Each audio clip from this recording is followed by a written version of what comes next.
Sige na. Ano ang kondisyong yan? Ituturo mo sa amin ang kusa ng aswang na pumatay kay Arman. Kilala mo naman siguro siya, hindi ba? Sinong Arman? Ang albularyo ba? Itong dapat sa mga kagaya mo, aswang! Ang likod ko! Demonyo kang bata ka! Sige pa, huwag kang tumigil! Undayan mo na si Matang katawan niya! Sandali, tutulungan na kita! Sige, Bulo!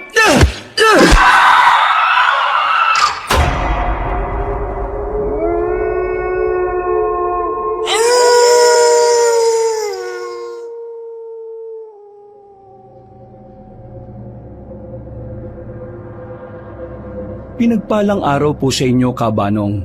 Ako nga pala si Benji. Gusto ko lang pong ibahagi sa inyo itong isang hindi ko malilimutang karanasan nung ako'y bata pa.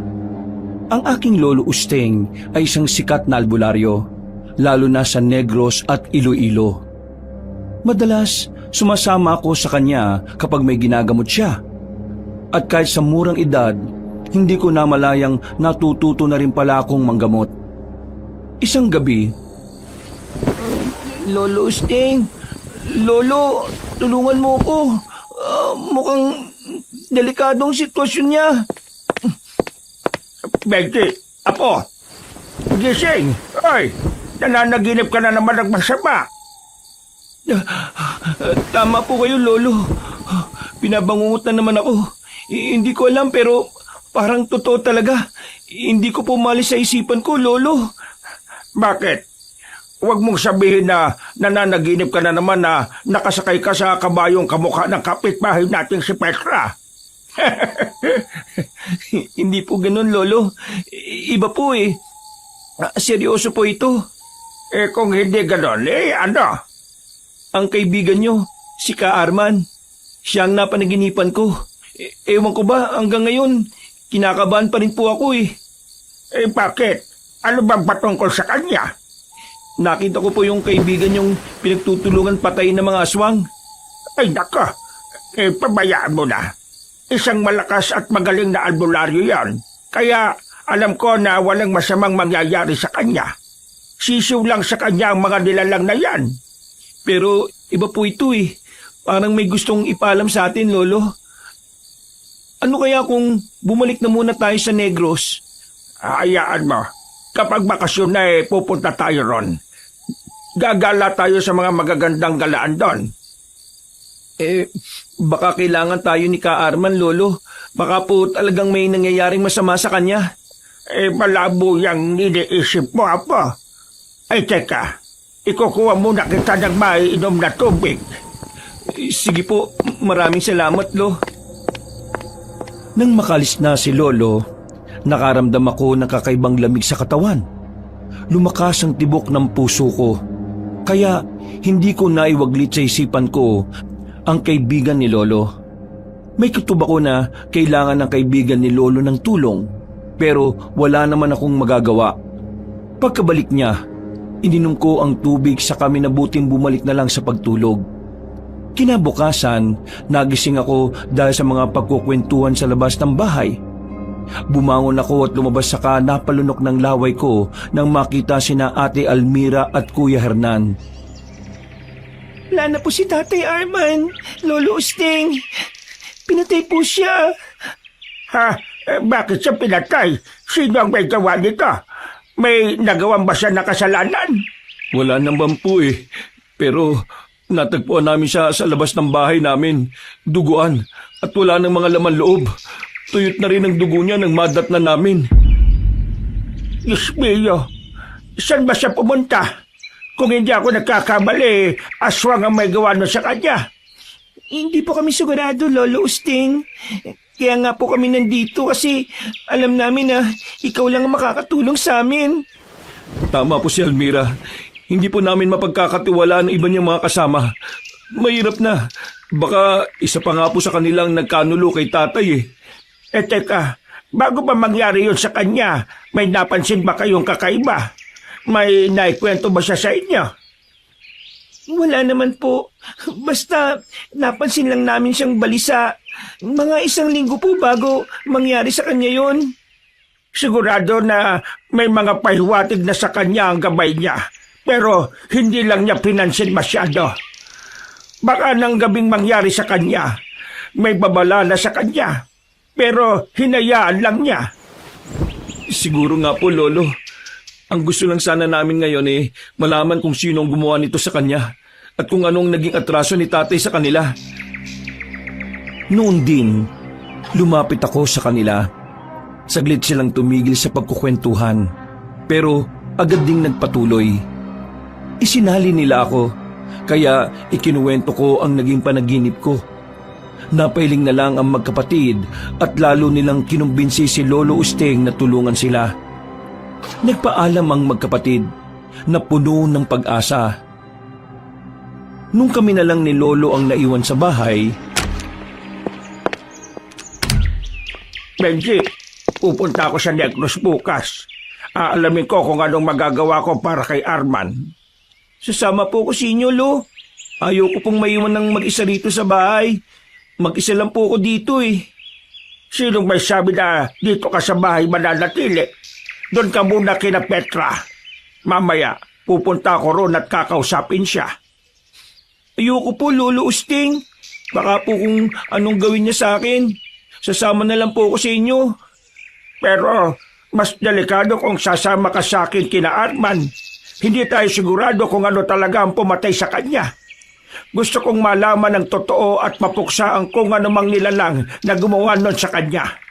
Sige na, maiwan ka na lang dito. Lolo Usteng naman Sige na po.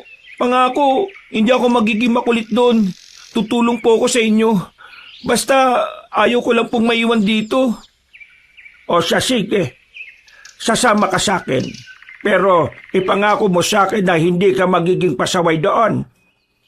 Opo, Lolo. Pangako po. Isasama na po ba ninyo ako?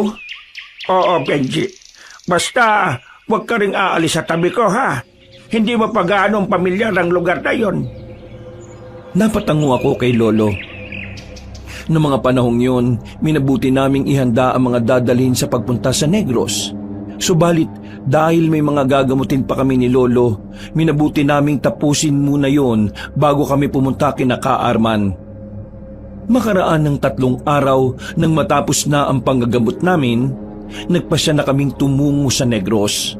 Pagdating namin doon, malugod naman kaming tinanggap ni na Kuya Hernan at Ate Almira.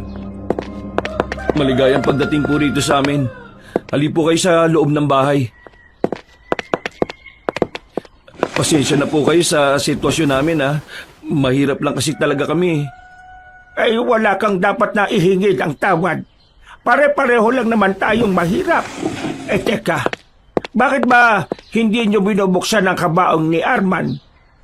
Kasi po, hindi talaga magandang sitwasyon ng bangkay niya Ewan ko nga ba kung sino-sinong demonyo ang gumawa niya sa kanya. Gusto po naming ipagiganti si tatay. Pero wala kaming kakayahan na gawin yon. Hindi rin po namin alam kung sinong may gawa nito sa kanya. Huwag kayong mag-alala. Ipinapangako ko sa inyo, bago pa man mailibing ang tatay ninyo, magagawa na nating malaman at magantihan ang kung sino mang gumagawa nito sa kanya. Maraming salamat po, Lolo Usteng. Pasensya na po kayo kung naabala pa kayo dahil sa problema namin. Walang problema. Kaibigan ko si Arman. At hindi ako papayag na hindi mabigyan ng hustisya ang pagkamatay niya. Gagawin ko ang lahat para malaman ang katotohanan tungkol dyan. Salamat po. Pero teka, mas mabuti siguro kung magpahinga na muna kayo. Mukhang pagod po kayo Huwag na. Itong si Benji na lang siguro. Apo, gusto mo bang matulog muna? Kahit wag na po muna, Lolo.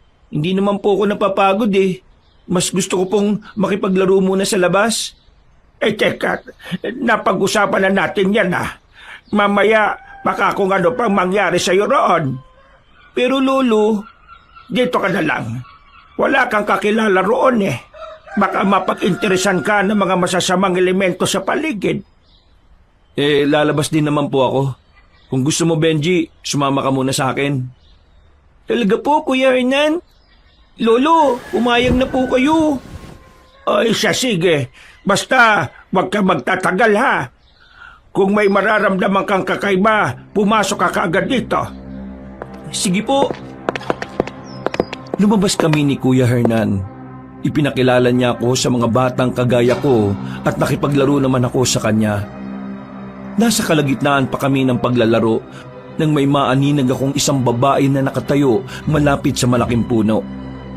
Nakatitig siya sa bahay ni Naka Arman, kaya tumigil ako saka itinuon doon ang buong pansin ko. Nagsimula ng lumakas ang kabog ng puso ko, kabanong. Akmang pupuntahan ko sana si Kuya Hernan sa inuupuan niya. Nang makita kong pumasok na siya sa kanilang bahay. Dahil dito, nagmadali din akong pumasok doon sa kalumapit kay Lolo Usting. Oh, bakit parang iba yata ang ekspresyon ng mukha mo, Apo? May umaway ba sa'yo sa labas?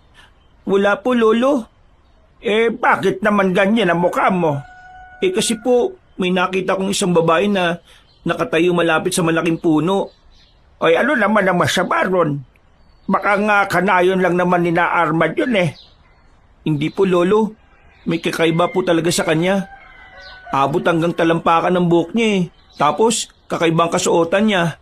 Parang sinauna na hindi ko po maintindihan. Sino kaya yun? Hindi kaya yung kantong nakita mo? Hindi ko po alam, Lolo eh. Ay, hayaan mo na. Ang importante, hindi ka niya nilapitan. Baka kasi mapag-interesan ka niya. Hindi bale.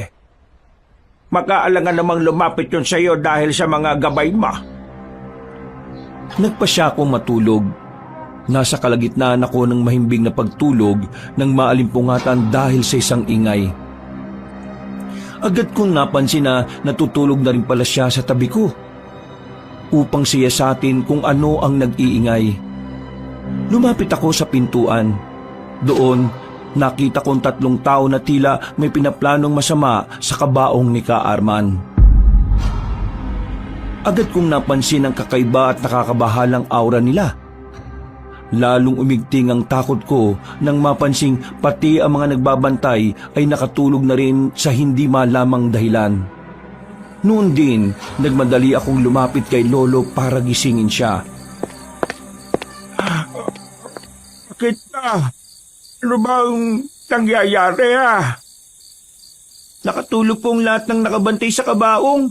Nakauwi na rin po yung mga tao sa labas, Lolo. Ay, ano naman ko? Ha? Teka, ano sinabi mo? Tulog po ang lahat ng tao rito sa bahay at may mga lalaking nandito. Mukha pong may binabalak na masama sa bangkay ni Ka Arman, Lolo. Sandali. Lalabas ako at titingnan ko kung sino ang mga yon. Sige po, sasama na rin po ako sa inyo. Basta po, 3 sila, Lolo. Teka, wala naman Sigurado ka ba na nakita mo? Baka guni-guni mo lang yan. Sigurado po ko, Lolo. Diyan pa nga po sila nakapwesto sa tapat ng kabaong, oh. Wala naman Pero sandali. Halika. Samahan mo ako sa labas. Baka hindi pa nakakalayo ang mga yon. Pero bago yon, kumuha ka muna ng 2 itak. Hindi tayo sigurado kung sino sila at kung ano ang pakay nila. Sige po, sandali lang po. Nang makakuha na ako ng itak, nagmamadali kaming bumaba ni Lolo. Nang naroon na kami sa labas ng bahay, agad akong napatakip ng ilong ko dahil sa napakalansang amoy na nalanghap ko. Ganun pa man, hindi yun naging hadlang sa akin para samahan si Lolo sa pagronda sa paligid. Hindi rin kami nahirapan dahil napakaliwanag naman ng buwan ng gabing yon. Hindi pa sila nakakalayo, Benji. Siguro nga po, Lolo. Ano po kaya yung mga lalaking yun? Bakit kakaibang aura nila? Base sa amoy ng hangin, kung hindi ako nagkakamali, mga aswang sila. Baka balak nilang nakawin ang katawan ni Arman. Bakit naman po? Yan ang hindi natin alam. Teka, baka isa sila sa posibleng makakapagturo sa pamatay kay Arman. Ano pong plano nyo, Lo? Susundan ko sila para malaman kung saan sila nakatira. Aalamin ko rin kung ano kinalaman nila sa pagkamatay ni Arman. Malakas ang kutob kong may kinalaman sila. Samahan ko na po kayo, Lo. Para naman may alalay po kayo. Huwag na, Benji. Delikado ang pupuntahan ko. Hindi ko alam kung sino ang kaaway ko at magiging kakampi roon. Pero kung kasama po ninyo ako, makakasiguro po kayo na meron na kayong isang kakampi. Sige na po, gusto ko makatulong sa inyo eh. O siya, sige. Dahil hindi naman may iwan ni na Hernan ng bangkay ng tatay nila. Papayagan kitang sumama sa akin. Ngayon din, aalis tayo. Kailangan masundan natin ang tatlong yan. Eh, paano po kung nakakalayo na sila? Baka po kung maligaw pala tayo, Lo. Hindi naman siguro. Malakas ang gabay ko. At alam kong ituturo niya tayo sa dapat nating puntahan. Sa halip na bumalik sa loob ng bahay ni na Kuya Hernan, nagpasya kami ni Lolo na sundan ng tatlong lalaki na pinaghihinalaan naming aswang. Habang naglalakad, may mga inahabilin pa sa akin si Lolo patungkol sa magiging kalagayan namin kapag nakarating na kami sa kuta ng mga aswang. Nang makapasok kami sa isang malawak na kagubatan, may naulinigang kaming boses ng isang matandang babae na humihingi ng tulong. Lolo, may humingi po ng tulong. Mukhang dyan lang sa unan banda. Puntahan po natin at tulungan. Huwag kang padalos-dalos, Benji. Hindi tayo pamilyar sa gubat na ito. Huwag mo nang pansinin yan at baka kung ano pang nilalang yan. Baka sinusubukan lang niya tayong linlagin. Pero paano po kung tao palang humihingi ng tulong na yan? Mukhang matanda ang boses eh. Ay, nako. Sige na nga. Tingnan lang natin kung anong magagawa natin. Pero, ihanda mong sarili mo at makaswag yan. Sige po, Lolo Usting. Tara na. Hanapin natin ang pinanggagalingan ng boses na yan. Ayun! Ayun po, Lo. Mukhang malapit sa malaking bato na yan. Sige, lapitan natin siya. Sumunod ka sa likuran ko, Apo. Habang papalapit kami sa batuhan, nakaramdam ako ng bagyang paninindig ng balahibo ko. Nang halos 2 dipa na lang ang layo namin sa pinagmumulan ng ingay, nakita namin ni Lolo ang isang matanda na naiipit sa malaking bato. Nakabuwagag ang buhok niya at kulay dilaw ang kanyang mga mata. Nakita ko rin ang damit niyang animoy gawa sa balat ng hayop. Tulungan niyo ako. Maawa kayo sa akin. Hindi ako makaalis sa malaking bato na ito. Bago ka namin tulungan, sabi mo sa akin kung ano ka. Isa ka bang aswang? Hindi ako aswang. Isa lang akong karaniwang matanda na naipit dito sa bato. Hindi ko rin alam kung paano to nangyari sa akin. Nagbabaga po mga mata niya, Lo. Hindi siya isang karaniwang tao. Baka po inkanto siya. Tama ka, Apo. Hindi siya isang karaniwang tao. Ngayon, tanda. Sabi mo sa akin kung ano ka talaga. Sino ka? Bakit mo inaaksaya ang oras namin? Hindi ko inaaksaya ang oras ninyo. Sige, sasabihin ko na ang totoo patungkol sa akin. Isa akong bruha. Bruha? Pinaglalaroan mo ba kami? Ano nga akala mo? Maniniwala kami sa mga salita mo? Maniwala kayo sa akin. Nagsasabi ako ng totoo sa inyo. Isa akong bruha at nadaganan ako ng batong ito. Sige na, tulungan niyo ako. Tutulungan ka namin pero sa isang kondisyon. Sige na, ano ang kondisyong yan? Ituturo mo sa amin ang kusa ng aswang na pumatay kay Arman. Kilala mo naman siguro siya, hindi ba? Sinong Arman? Ang albularyo ba? Siya nga. Bakit? May alam ka ba sa pagkamatay niya? Ipangako mong ituturo mo sa amin kung sino ang may sala sa pagkamatay niya. Tutulungan ka namin. At kung hindi naman, Papatayin kita gamit ang itak ko. tulungan mo muna ako. Sasabihin ko ang lahat ng nalalaman ko. Kawawa naman po siya, Lo. Itulak na po natin ang malaking bato na umipit sa kanya. Huwag kang magtiwala sa bruhang yan. Likas sa kanila ang pagiging masama. Hindi tayo dapat nakikipag-alyansa sa kanila. Pero, kailangan nyo ng tulong ko, hindi ba? Sige, Tutulungan ka namin kapalit ng pagtulong mo. Pero sa oras na malaman kong nilalansimula kami, babalikan kita't susunogin ang buhay. Tinulungan namin ni Lolo ang matandang bruha kabanong. Nang makatayo na siya, inambahan siya ni Lolo na tatagain. Sinabi naman niya na tapat siya sa pangako niya sa amin. Lalo pa at gusto rin niyang malaman namin ang totoo. Hindi kayo ligtas sa gubat na ito. May mga mata at tainga ang aswang na yun sa kada gubat. Mas mabuti siguro kung sumama na muna kayo sa akin. Saan naman po tayo pupunta? Teka, ano nga po palang pangalan nyo? Ako nga po pala si Benji at siya naman po si Lolo Usting. Tawagin na lang ninyo kung Uray Gustia. Matagal ko nang naririnig ang pangalan ni Arman. Pero ni minsan hindi ko pa siya nakakasalamuha. Siguro dahil bibihira lang akong lumabas sa kuweba ko. Kung bibihira kang lumabas sa kuweba mo, bakit ka narito? Ano naman ang pakay mo rito sa labas? Oo nga po, saka malalim na ang gabi oh. May mga inaabangan lang ako. Hindi ko inaasahan na gugulong pala ang isang malaking bato at madadaganan ako. Sino naman ang inaabangan mo? Huwag mong sabihin na ang mga kakampi mong aswang. Aba, hindi! Sa katunayan nga, umiiwas ako sa mga aswang na yon, lalo na sa pinakapinuno nila.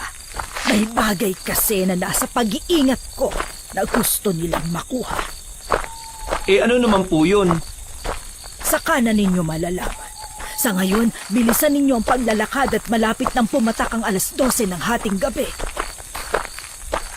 Basta, siguraduhin mo lang na hindi mo kami tatraydorin. Huwag kayong mag-alala. Hindi ko kayo tatraydorin. Dahil ang totoo, ang pagbabalik talaga ninyo rito sa Negros ang inaabangan ko. Pagbabalik po namin? Kilala mo po ba kami? Hindi. Pero nakita ko kayong dalawa sa panaginip ko. At alam ko na dito ka rin dating naninirahan sa Negros, Uste. Alam kong busilak ang puso ninyo. Kung inaabangan mo kami, ano naman ang pakay mo sa amin? Una, alam kong mga albularyo kayo. Pero kung ano man ang totoong pakay ko, malalaman din ninyo yan kasabay ng pag-alam ninyo patungkol sa totoong dahilan ng pagkamatay ng kaibigan nyo. Nagpatuloy kami sa aming paglalakad hanggang sa makarating kami sa tapat ng kuweba na matanda. Bago pumasok, sinabi niya sa amin kung anuman ang mga karga namin sa katawan ay magiging walang bisa yon sa loob. Napatango na lang kami ni Lolo. Dahil nabuo na rin naman ang tiwala namin sa bruha, sumama na lang kami sa kanya. Nang naroon na kami, binigyan niya kami ng mga makakaing prutas. Maliwanag din ang kuweba niya dahil sa mga sulong naroon. Alam niyo, bantog yang si Arman dito. Marami na siyang tinulungan. Pero nung may makatagpo siyang isang babae, nagbago ang lahat. May mga haka-haka ngang hindi karaniwang babae yun eh. Kasi nagawa niyang asawahin. Kung hindi siya karaniwang babae, ano naman siya? Isa siyang reyna ng mga engkanto. Hindi lang basta engkanto dahil sa pagkakaalam ko, itiman ang uri niya. Reyna ng mga engkantong itiman? Teka, hindi kaya sila ang pumatay kay Arman para makuha nila ang kaluluwa niya? Hindi lang yan ang pakay nila. Baka may mas malalim pa roon. Mas malalim po? Kung ang mga engkantong pumatay kay Ka Arman, bakit po natagpuan siyang walang mga laman loob at tuyot na rin ng dugo? Yan ang hindi natin sigurado, pero kung talagang aswang ang pumatay sa albularyong yon, baka konektado rin sa engkanto ang mga nilalang na gumawa nun. Kung nagkataon, hindi basta-bastang laban ang susuungin ninyo. Bakit naman? Kung mga aswang lang at engkanto, makakaya ko silang labanan. Kailangan ko lang malaman ang totoo. Hindi ako gagawa ng hakbang laban sa kahit na sino hanggat hindi ko alam kung sino ang gumawa nun at kung ano ang rason nila. Nasa kalagitnaan na kami ng pag-uusap na makarinig kami ng mga ingay sa labas. Sinenyasan kami ni Uray Gustia na ipagpatuloy na lang ang pagkain at nang mabusog kami. Lumabas na rin siya para tingnan ng paligid at malaman kung anong nilalang ang naroon. Nang nasa labas na ang bruha, nag-usap kami ni Lolo. Hindi tayo dapat na magtiwala sa bruhang yun, Apo. Isa siyang bruha. Nilalang din siya ng dilim. Oo nga po eh. Ang baho pa po niya. Parang ilang taon nang hindi naliligo. Huwag mong iparinig sa kanya yan. Baka maulinigan niya ang sinabi mo at kainin ka pa niya ng buhay. Sige ka. Totoo naman po eh. Pero, ano po kayang iniingatan niyang bagay? Bakit pakiramdam ko? Konektado yun sa pagkamatay ni Ka Arman? Hindi ko alam. Huwag ka mag-alala. Sasabihin din naman niya siguro sa atin ang patungkol dyan. Basta, huwag kayong magtiwala ng lubusan sa kanya. Ha? Opo, Lolo. Naputol ang aming kwentuhan nang makita naming pabalik na siya sa kuweba.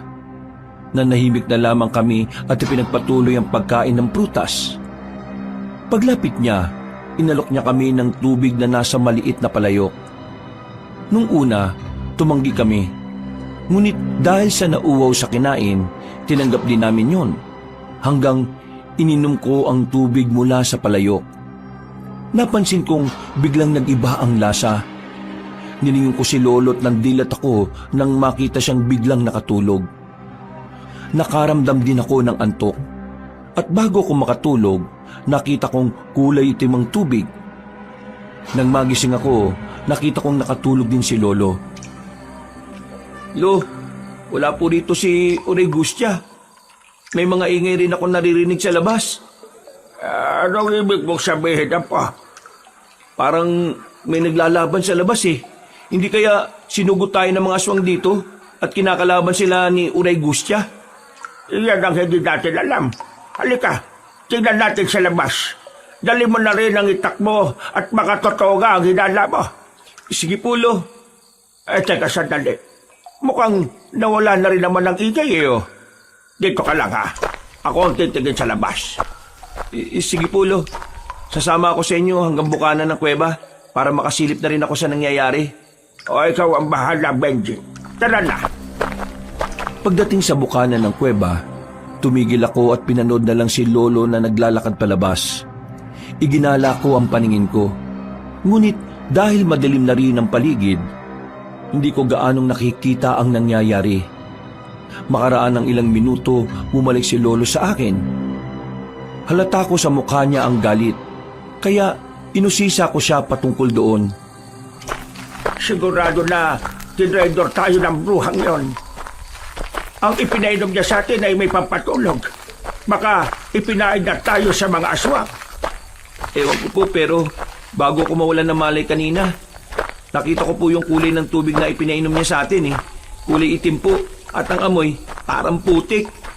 Sinasabi ko na nga ba? Wala na tayong rason para manatili rito.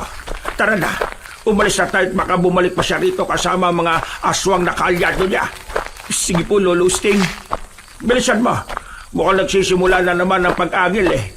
Baka may papalapit na rito sa kuweba. Nagmadali kaming lumabas ni Lolo sa kuweba, Kabanong. Nang nasa labas na kami, naaninag namin si Uray Gustia na gumagapang papalapit sa aming pwesto.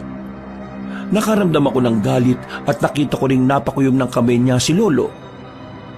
Noon din, nagmadali siyang maglakad papalapit sa bruha. Kaya sumunod na rin ako sa kanya. Habang papalapit kami roon, nakita naming may mga aswang na nakaantabay at tandang umatake sa amin. Isa kang traitor! Sinasabi ko na nga bang may binabala kang masama sa amin! Anong pinagsasasabi mo? Inatake tayo ng mga aswang.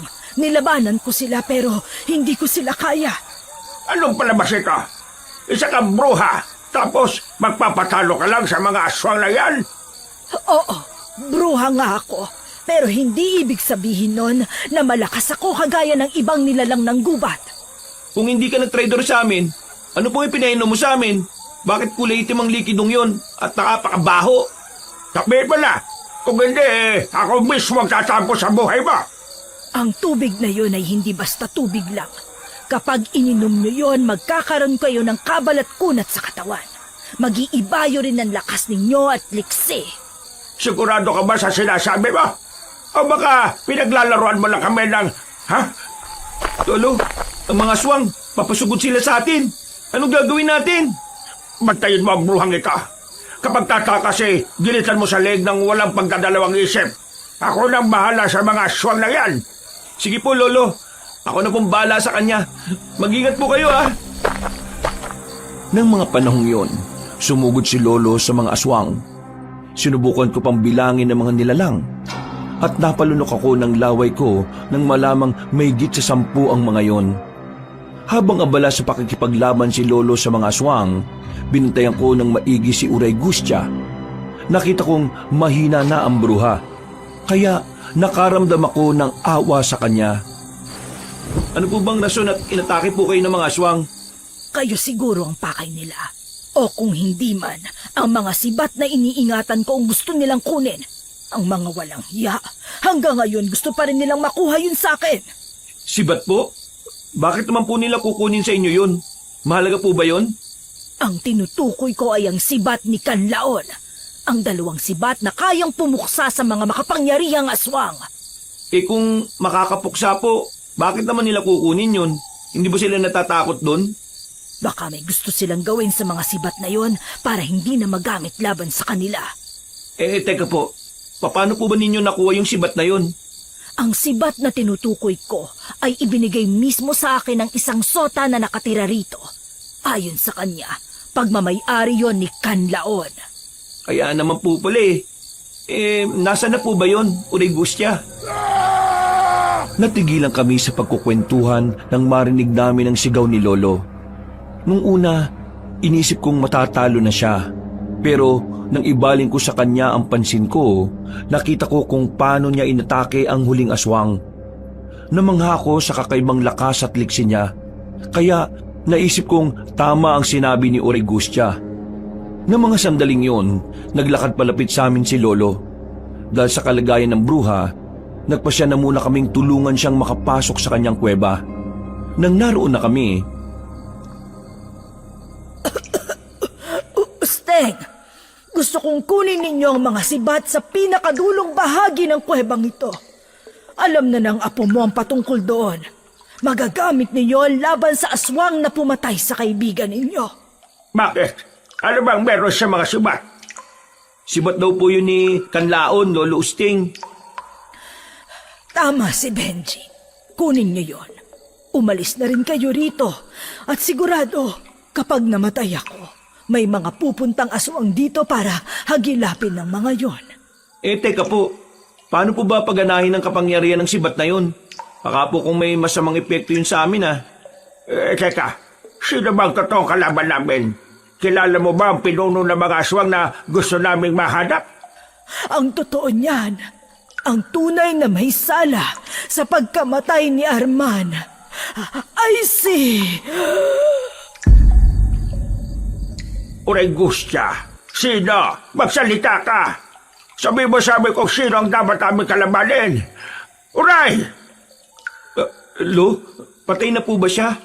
Akala ko po ang mga bruha, hindi po madaling mamatay. Yan din ang inakala ko. Baka may kung anong ginawa ang mga aswang para madali nila siyang mapatay.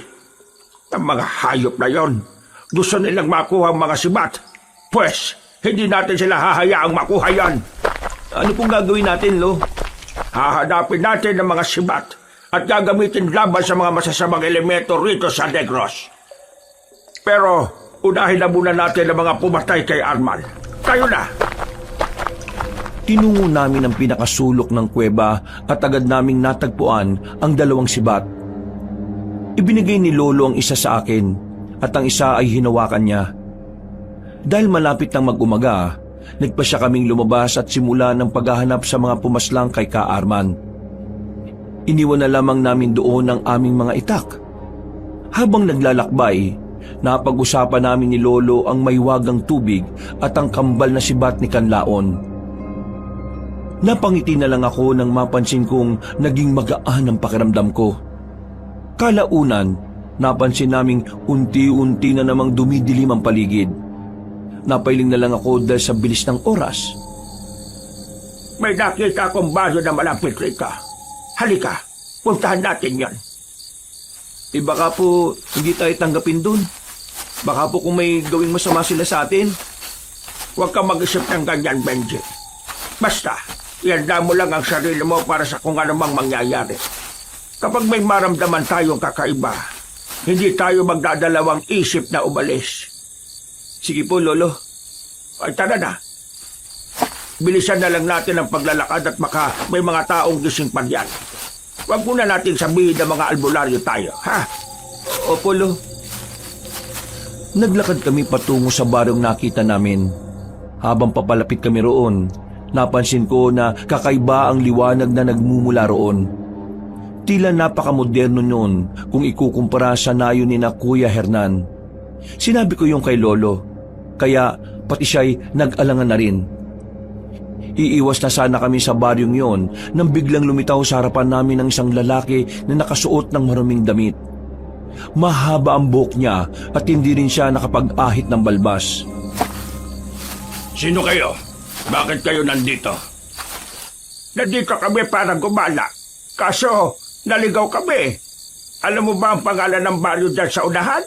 Gusto sana namin makahingi ng makakain at maiinom. Hindi kayo makakapagsinungaling sa akin. Alam ko kung ano ang pakay ninyo.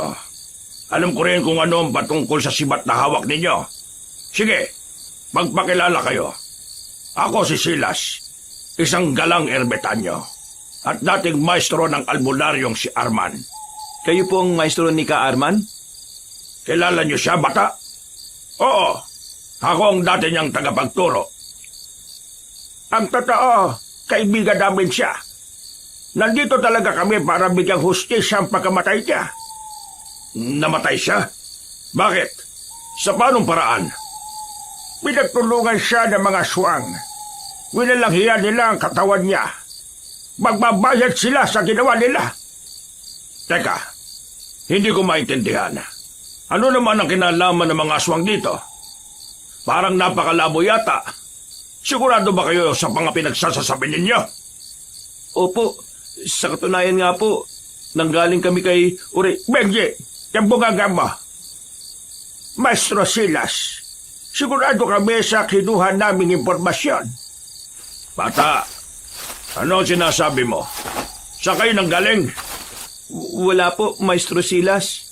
Teka, mukhang pamilyar sa akin ang dalawang sibat na yan, ha? Kanino ba yan? Saan niya nagmula? Napakahabang istorya. Pero teka, may tuturo mo ba sa amin ang daan? Ano bang meron sa baryong yan at bakit napakaliwanag ng paligid? Totale, nandito naman na kayo para kay Arman. Halika kayo, sumama na muna kayo sa akin. At pupunta tayo riyan. Pero, isa lang ang tatandaan ninyo. Kahit na anong mangyari, wag kayong kakain ng kanin nila na kulay itim, ha? Bakit naman po, Maestro Silas? Alam ko na, ang baryong yan ay hindi talaga baryo. Sigurado na kaharian yan ng mga engkanto. Tama ka. Tara na, at nang makaharap natin ang reyna nila. Ipinakilala namin ang aming sarili sa ermitanyo. Habang naglalakad patungo sa baryo, siya ay nagkwento tungkol kay Arman. Habang nagkukwento siya, napansin ko na parang may hidwa ang namamagitan sa kanila. Nang malapit na kami sa lugar na gusto naming puntahan, biglang uminit ang sibat na hawak ko at lumakas din ang kabog ng aking dibdib. Pagkalapit namin doon, sinalubong kami ng dalawang matatangkad na lalaki at dinala sa isang malaking bahay. Nakita naming may nakaupong napakagandang babae doon at naghihintay sa pagdating namin. Nagpakilala rin siya bilang Reyna Waling-Waling. Maupo kayong tatlo. Silas, hindi ko aakalaing bibisita ka sa akin ha. At may kasama ka pa. Dinala ko silang dalawa rito dahil konektado sila sa taong minamahal mo, si Arman. Anong ibig mong sabihin? Tama si Silas. Minahal ko si Arman at ipinagkatiwala ko sa kanyang lahat. Kung gayon, ikaw ang may sala kung bakit siya namatay. Sabihin mo sa akin, gusto mo siyang makuha, hindi ba? Alam mo na hadlang ang pagiging mortal niya sa pagmamahalan ninyo. Kumalma ka lang, Lolo Usting. Hindi ka dapat nagsasalita ng kanya sa reyna ng mga engkanto rito.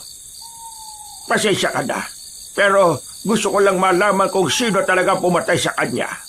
Kung may alam kayo, sabihin niyo sa akin, dahil pagbabayarin ko siya. Hindi natin malalaman kung sinong may sala kung dahas ang gagamitin natin. Kailangan malumanay tayo sa lahat ng sandali. Alam mo yan? Huwag kang mag-alala. Naiintindihan kita kung yan ang inasal mo. Sige, bago ko sabihin ang lahat ng aking nalalaman, kumain na muna tayo. Alam kong darating kayo, kaya pinaghanda ko na kayo. Nakita ko ang napakaraming pagkain sa mesa. Napakong paningin ko sa kulay itim na kanin na bahagya pang gumagalaw. Kinalabit ako ni Lolo at sinabing huwag akong kakain ng kahit ano roon. Narinig ko pang nagtaas ng boses ang reyna at sinabihan niya kaming kumain na dahil sayang ang inihanda nila. Subalit ng akmang tatayo sana siya, may inusal na dasal si Maestro Silas na naging rason para makakantong naroon. Kabilang na si Reyna Waling-Waling. Noon din, naglabas ng bote si Maestro Silas at hinigup doon ang nasabing engkanto. Ano pong nangyari? Bakit po nyo kinulong sa boteng yan ng reyna ng mga engkanto? Kailangan natin ang engkantong ito bilang pain. Hindi karaniwang aswang ang kalaban natin at may hinala kung may dugo silang tamawo. Kung sino man ang gumawa nyo sa kanya, pagbabayarin natin. At kung may kinalaman man ang reyna ng engkantong yan, sisiguraduhin kong masusunog siya at hindi na mabubuhay ulit. Tayo na. Kailangan natin makalis sa lugar na ito. Panandalian lang ang pagkakatulog ng mga engkanto rito. Ibig sabihin, magigising pa po sila? Paano po kung abulin nila tayo? Huwag kayo mag-alala. Matatakot silang gawin yan. Hawak natin ang reyna nila. Teka, pamilyar sa akin ang sibat na hawak niyong maglolo ah. Kanina ko pa yun napapansin. Saan yun nakuha yan? Ano po kay... Sa isang kaibigan, Maestro Silas. Ibinigay niya sa amin ang dalawang ito. May kakilala rin akong nag-iingat niyan. Pero hindi ko alam kung saan niya itinago mga sibat. Alam din ni Arman ang patungkol doon. Kung alam din po ni Ka Arman ang patungkol sa sibat na yon, hindi po kaya may kinalaman yun sa pagkamatay niya? At sa paano paraan naman, bata? Hindi ko po alam eh. Pero po, baka may iba pang gustong kumuha ng sibat na yon. Yan din ang bigla kong naisip. Baka nga may nakaka-interest doon. At para mabawasan ang mga nakakagustong makuha ang sinasabi mong sibat, pinatay nila si Arman. Maliban kay Arman, may dalawa pa akong alam na may interes sa sibat ni Kanlaon. Ang reyna ng engkanto na si Waling-Waling. At ang pinuno ng mga aswang na may dugong tamawo. At ano namang uri ng aswang yan? Kilala mo ba siya? Hindi eh. Pero may naririnig na ako patungkol sa kanya. Hindi ko pa nga lang siya nakakaharap. Napatitig ako kay Maestro Silas na magsalita siya. Nakita ko sa ekspresyon ng mukha niya ang bagyang pagkataranta dahil sa tanong ni Lolo. Ikinuwento rin namin ang patungkol sa mga lalaking pumunta sa burol ni Arman. At ayon sa ermitanyo, mga aswang na tamawo ang mga yon. Nagpatuloy kami sa paglalakad. At nang makarating kami sa kapatagan, nagsimula kaming makarinig ng mga kakaibang ingay sa paligid. May mga kalaban paparating dito sa atin. Sigurado na naramdaman nila ang pagdating natin. Paano po? Hindi naman tayo masyadong gumagawa ng ingay ah. Baka kung matalas lang talaga ang pandama nila. Hindi natin alam. Baka nga nakabang na sila sa atin.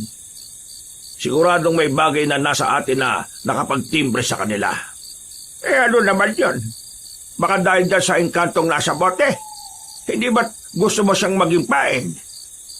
Baka po may ginawa rin ng engkantong nandiyan sa bote para malaman ng mga aswang na nandito tayo. Kung ganon, totoo ang ating hinala. Magkasabwat sila ng mga aswang. Baka nga siya pa ang nagkanulo kay Arman para patayin ang mga yan. Lolo Sting, Maestro Silas, tingnan niyo po sa una, no? May mga nilalang na papalapit dito. Nagbabaga mga mata nila, oh. Hindi nga ako nagkamali. Mga aswang ang mga yan. Magsipaganda kayo. Lolo Sting, ako na ang hawak sa sibatin nyo. Mas magagamit ko yan. Ano? Hindi maaari. Sa amin ibinigay ito. Kaya kami ang dapat na gumamit nito. Pero may ita ka naman na. Yan na lang ang gamitin mo. Hindi namin pwedeng ipahawak sa iba ang mga sibat namin. O sige, Benji, hawakan mo na lang tong bote. Huwag mong hahayaan na makawala ang reyna ng mga engkanto, ha? Sige po. Ako pong bahala, Maestro Silas. Nakita kong mahigit sa 20 mga aswang pala ang naroon, Kabanong. Kaya inihanda ko ang aking sibat.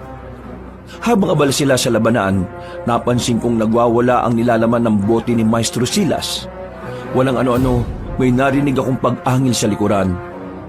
Lumingon ako at nakita ko ang isang aswang na papasugod sa akin. Saktong pagkalapit niya, itinaas ko ang kamay kong may hawak na sibat at itinarak sa dibdib ng nilalang. Bumagsak yun sa lupa at sa ilang sandali lang, nasunog ang katawan nun. Sinasabi ko na nga ba? Hawak niyo ang kambal na sibat ni Kanlaon. Kanina ko pa sana itatanong yan sa inyo pero nag-aalangan lang ako. Ano naman po ngayon kung hawak namin to?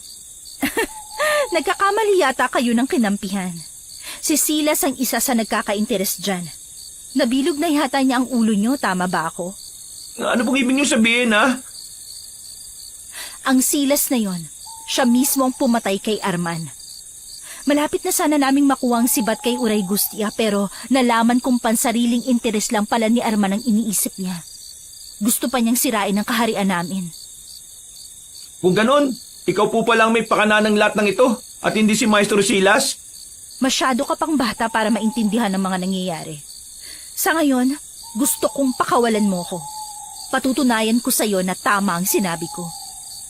Sa paanong paraan naman? Basta, may ibubunyag ako sa kanya at siguradong manggagalaiti siya. Napatitig ako kina Lolo at Maestro Silas. Nakita kong abala sila sa pakikipaglaban sa mga aswang. Iginala ko rin ang paningin ko at siniguradong walang nilalang na papalapit sa akin. Muli pang nakiusap ang reyna ng mga engkanto sa akin. At dahil sa awa ko sa kanya, binuksan ko ang bote. Nakita ko ang lumabas na usok mula roon. At sa isang pagkisap ng mga mata ko, tumambad sa akin si Reyna waling-waling. Salamat ng marami, bata. Base sa nakita ko, mula kay Uray Gustia ang sibat nyo. At yan ang kambal na sibat ni Kanlaon. Yan ang gustong makuha ni Silas. Tama po kayo. Ibinigay sa amin ng bruha ang mga sibat at mula raw yung kay Kanlaon. Basta, kahit na anong mangyari, huwag niyong ibibigay kay Silas ang mga sibat. Isa siyang traidor. Kung nagawa niyang traidorin si Arman, magagawa niya rin sa inyo yan. Sige po. Teka. Alam po ba ninyo kung sino ang pinuno ng mga aswang na may dugong tamawo? Totoo po bang siya ang nagpadala sa mga aswang na kinakalaban ni na Lolo ngayon? Talagang ang pinaglalaroan kayo ng Silas na yan. Pumasok na kayo sa bitag niya at sigurado na alam na rin ng tinutukoy mong aswang ang pagkakaloob ng bruha ng mga sibat sa inyo. Ano pong mabuti namin gawin? Labanan natin si Silas. Kapag nasukol natin siya, malalaman natin ang iba pang bagay na ginawa niya. Pero baka mas malakas pa siya kaysa sa inyo. Hindi ako natatakot sa ermitanyong yan.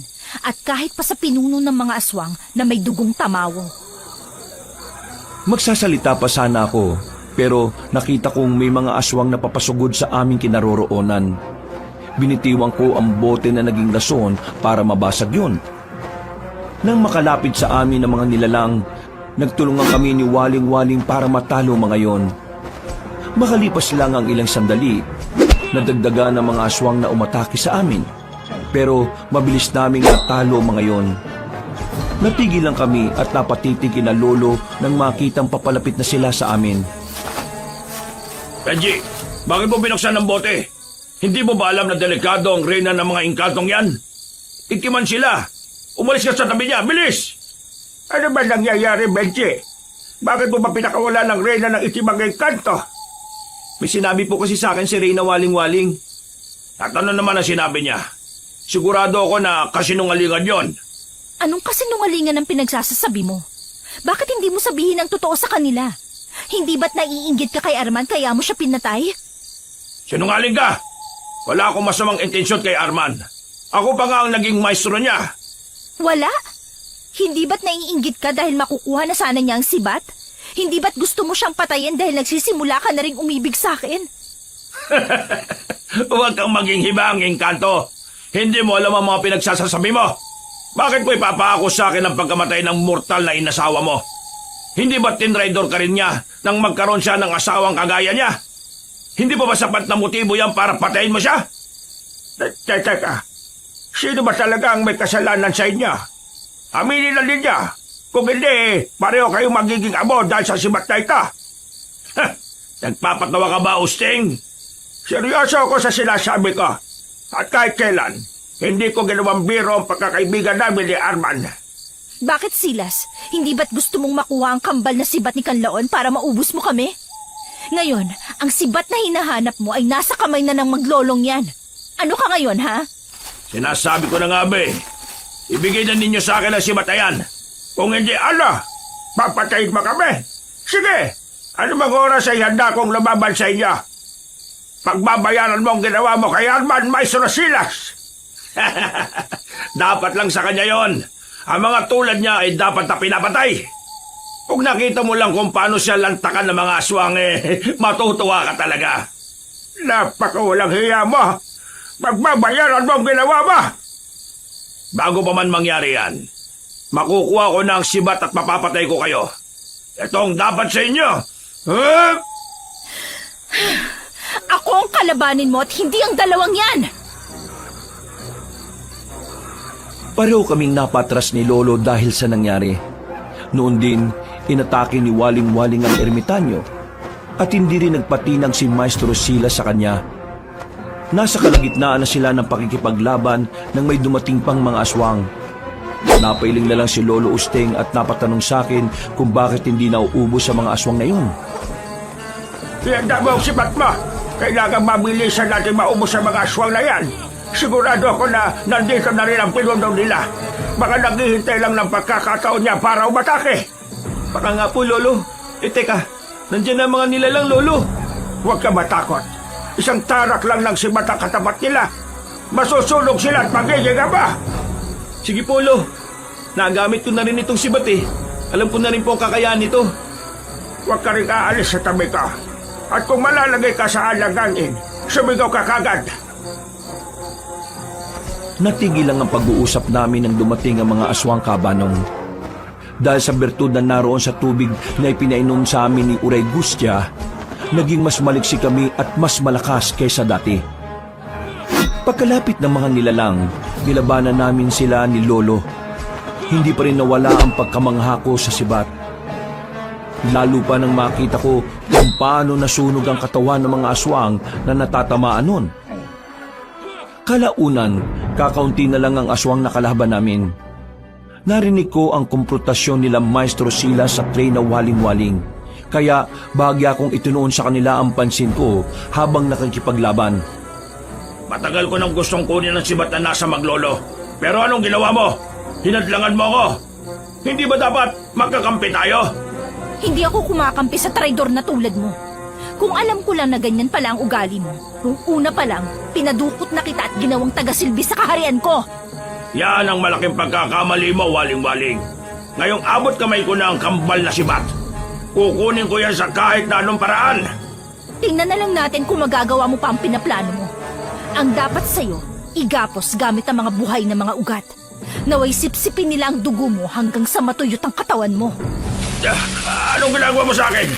Bakit mo ako ginagapos? Pakawalan mo ako! Alisin mo ang mga ugat na ito! Dapat lang yan sa mga katulad mong sakim sa kapangyarihan. Magbabayad ka ng mahal! Papatayin ka rin niya! Sino? Ang kinikilala mong pinuno? Bakit ba hindi mo ipakita sa amin ang totoo mong anyo? Hindi ba't isa ka ring aswang na may dugong tamawo? Anong pinagsasasabi mo, ha? Huwag ka nang magkaila. Alam ko ang katauhan mo bula ang ermitanyo. Siguro nga nagpaka-ermitanyo ka lang para mas madali para sa'yo makuha ang kambal na sibat ni Kanlaon. Malas mo na lang. Nauna sa'yo ang maglolong yan. Saktong naubusan namin ng mga aswang na kinakalaban namin ni Lolo, noon din lumapit kami kay Reyna Waling-Waling at napailing na lang nang makitang nakagapo si Maestro Silas.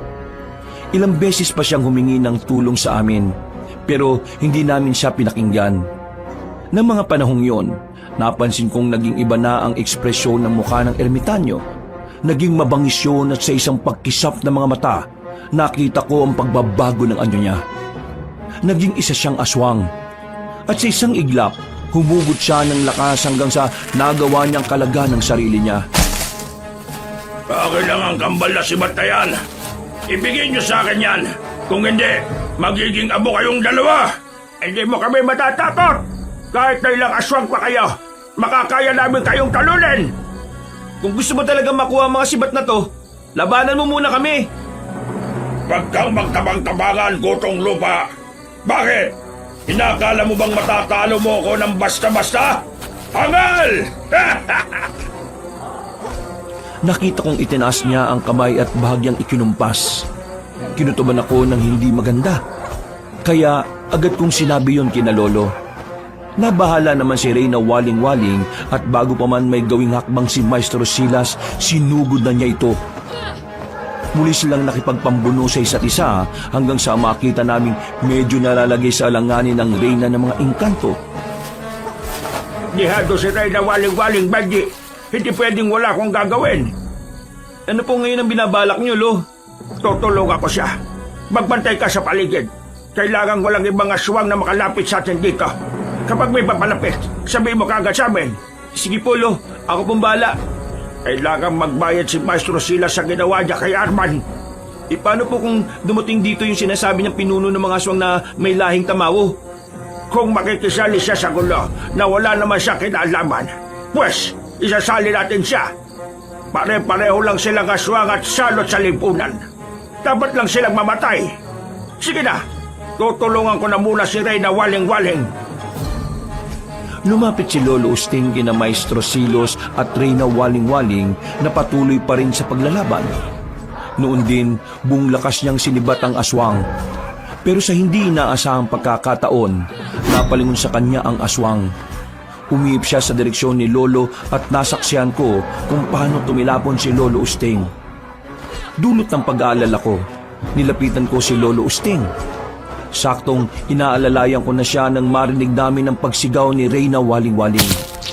Napalingon kami roon at nakita namin kung paano dukutin ng aswang ang puso ng Reyna ng mga engkanto. Ang walang hiyang aswang na yan, humanda sa akin.